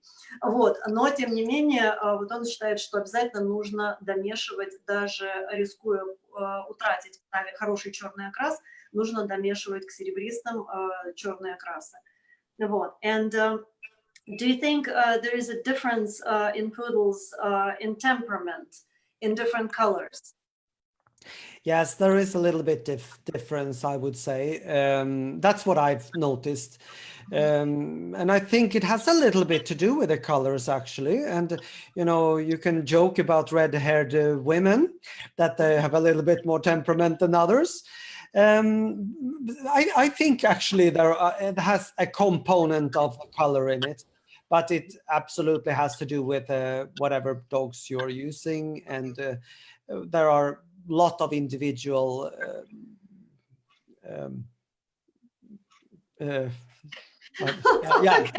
you understand what I was going to say.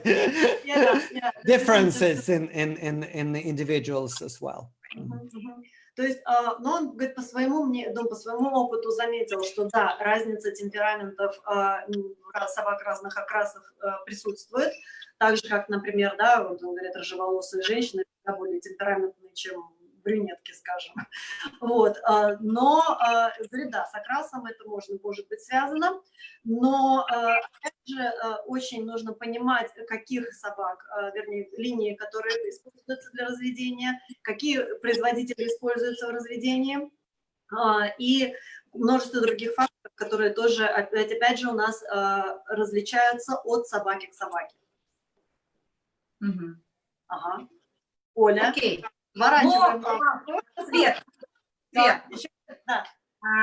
значит, что я хочу сказать? Я думаю, что мы вот как нельзя лучше дополнили наш предыдущий эфир и проговорили уже вообще про все, обо всем, и ответили, мне кажется, на все вопросы, которые были заданы. И хочется подвести черту теми вопросами, которые нам просили задать, да, но мы тогда не сориентировались, и сейчас, в общем-то, мы можем такой сделать сюрприз, ну, некоторые уже знают про этот сюрприз,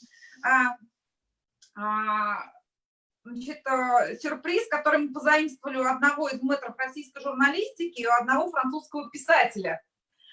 Мы уже про него говорили, это всемирно известный Марсель Пруст, всемирно известный представитель модернизма в литературе, кавалер ордена почетного легиона и лауреат. Я не буду. Okay. You know, I have to translate all of that. I'll do my best. Давай, дочитай про Ганкуровскую премию. Да. Лауреат Ганкуровской премии также известен своими анкетами, ответы на которые были признаны наиболее оригинальными. Несколько вопросов из его опросников мы хотели бы задать сегодня. Света. Я должна также сказать, что Микаэлю я ни одного вопроса не прислала сегодня. Он все импровизирует. На самом деле. So Olga just said that we have some surprise questions for you, but I said that all of those questions were surprise questions because I did a brilliant job of not sending you anything before the interview. I think I'm getting worse and worse in the preparation. But anyway, we stole this next part from one of the very famous Russian journalist. And of course, I don't know if you heard of the French writer Marcel Proust, who was famous in the beginning of, well, at the end of 19th, beginning of the 20th century. He wrote some unbearable, literally, masterpieces, but he also was very famous for his questionnaires. His questionnaires are used now a lot in psychology. They're used in literature writing, and we're using those questions to get to know you a little bit better. So what's going to happen now? We have 5 questions. Try not to overthink them. Try not to spend much time thinking. If you can answer them with one simple word or simple sentence, it'll be great. So let's get started. Okay, I'll try. Yes. It's not going to be in French, no. We're not that good yet. Ну что, попробуем, давай. Давай. Какое ваше любимое хобби? So what is your favorite hobby? Dogs. Собаки. Хорошо, very original. Okay, so you passed. Okay, дальше. Что является вашим главным достоинством? What is the best feature of your character? I would say I'm very fair and I'm loyal. Честность и преданность. Окей. Чего вы больше всего боитесь? What is your biggest fear? What are you the most afraid of?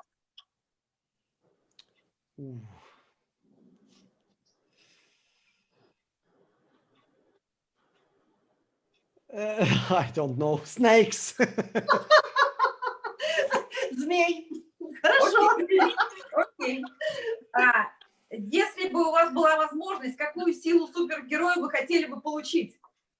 If you had an opportunity, what superpower would you like to have? Oh, I would like to be invisible. Хотел бы стать человеком-невидимкой. Okay. Now we have nothing to reply back. Okay. И 5-й вопрос. Что для вас счастье? What is your idea of perfect happiness? Oh. I think freedom and being able to do whatever I prefer. Very good. Свобода личная и свобода, возможность делать то, что мне хочется. Отлично. Very good. Yeah. Thank you very much. Thank you so much for your time, for your patience with us, for your candor, honesty, and straight opinions. Да, извиняюсь, Оля, I don't even understand what language I'm speaking anymore. Я с тобой по-русски поговорила, да, ты понимаешь, да, ведь? Well, I would like to take the opportunity to thank you for the second interview, and I have really enjoyed it, and I hope everyone has been interested in this, and that they get inspired to do a little bit of the things I've been doing, and I've had my share of success, and I hope that someone else can think that, well, if he can do it, I can do it. And I just hope so, and that is really what I'm working with too, a lot with my Mikael Nilsson show dogs, with the handling and training classes, and also what you will be able to hear in the podcasts coming up. Very good. Ну что, наш гость также благодарит всех наших зрителей за то, что собрались на второй эфир. И он очень надеется, что то, что он говорил, то, чем он поделился с нами, возможно, кого-то вдохновит на какие-то дальнейшие победы, то есть на какие-то дальнейшие победы над собой. То, что он говорит, что если Нильсон может это сделать, возможно, и я могу это сделать. Так что давайте все будем как Нильсон. Спасибо, Мика, огромное, что поделился информацией, своими мыслями. Ну, не каждый человек на самом деле готов вот так открыто беседовать и говорить такие вещи, которые, возможно, кому-то, может быть, будут не совсем нравиться, да? То есть человек сказал свое мнение, почему нет. И это было очень интересно узнать, и я надеюсь, что мы чуточку задумаемся больше, да, о том, что мы делаем с собаками, и постараемся быть более открытыми, более общительными, и с нетерпением ждем, опять же, выставок, и очень хочется, чтобы это быстрее настало, и плюс очень, конечно, мне хочется увидеть моего щеночка, нашего щеночка на выставке, в конце концов. Мы не можем начать эту выставочную карьеру. Короче, спасибо огромное за открытость. Свет, мы с тобой не прощаемся, ты не нажимай на кнопку, я тебя прошу. So, thank you for opening up to us, because you voiced some opinions that perhaps are not as popular among everybody, and you weren't afraid to do it, and it takes some guts and it takes honesty. So thank you very much for that. And Olga is saying that, of course, she can't wait for the shows to begin, and she wants to see the puppy.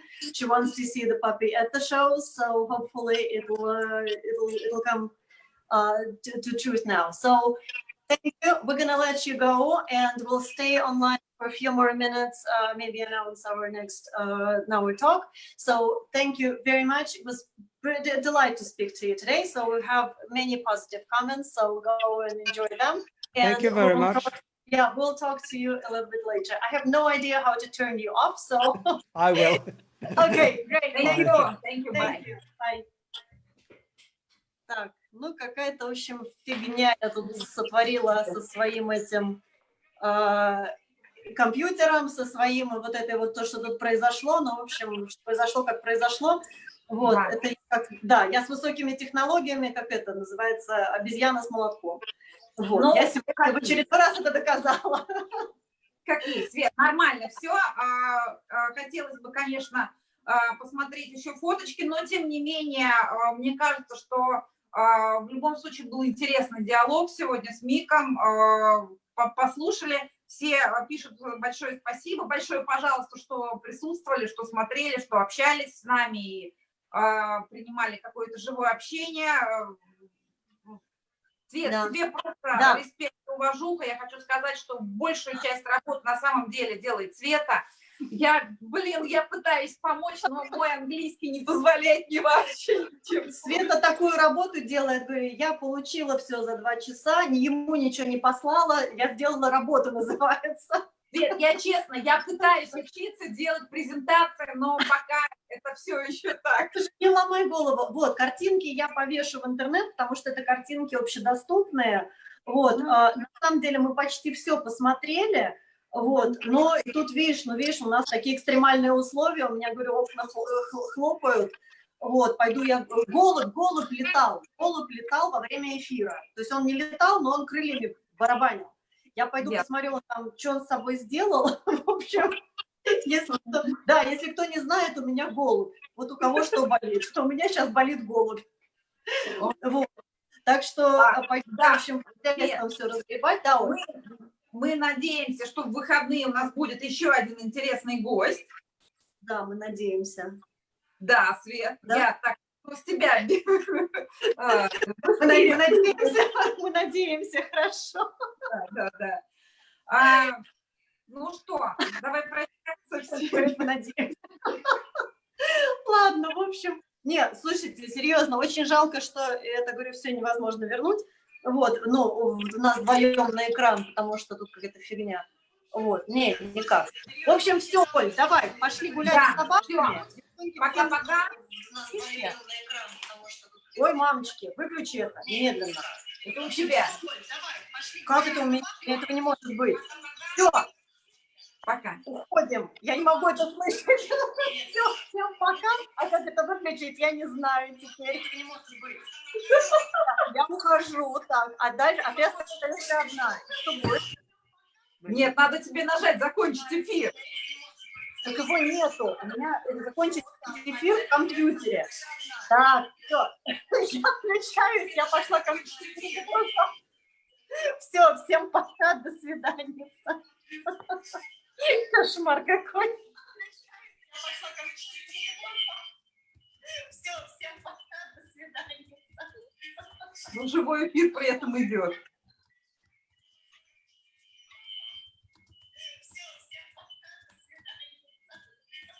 Живой эфир при этом идет.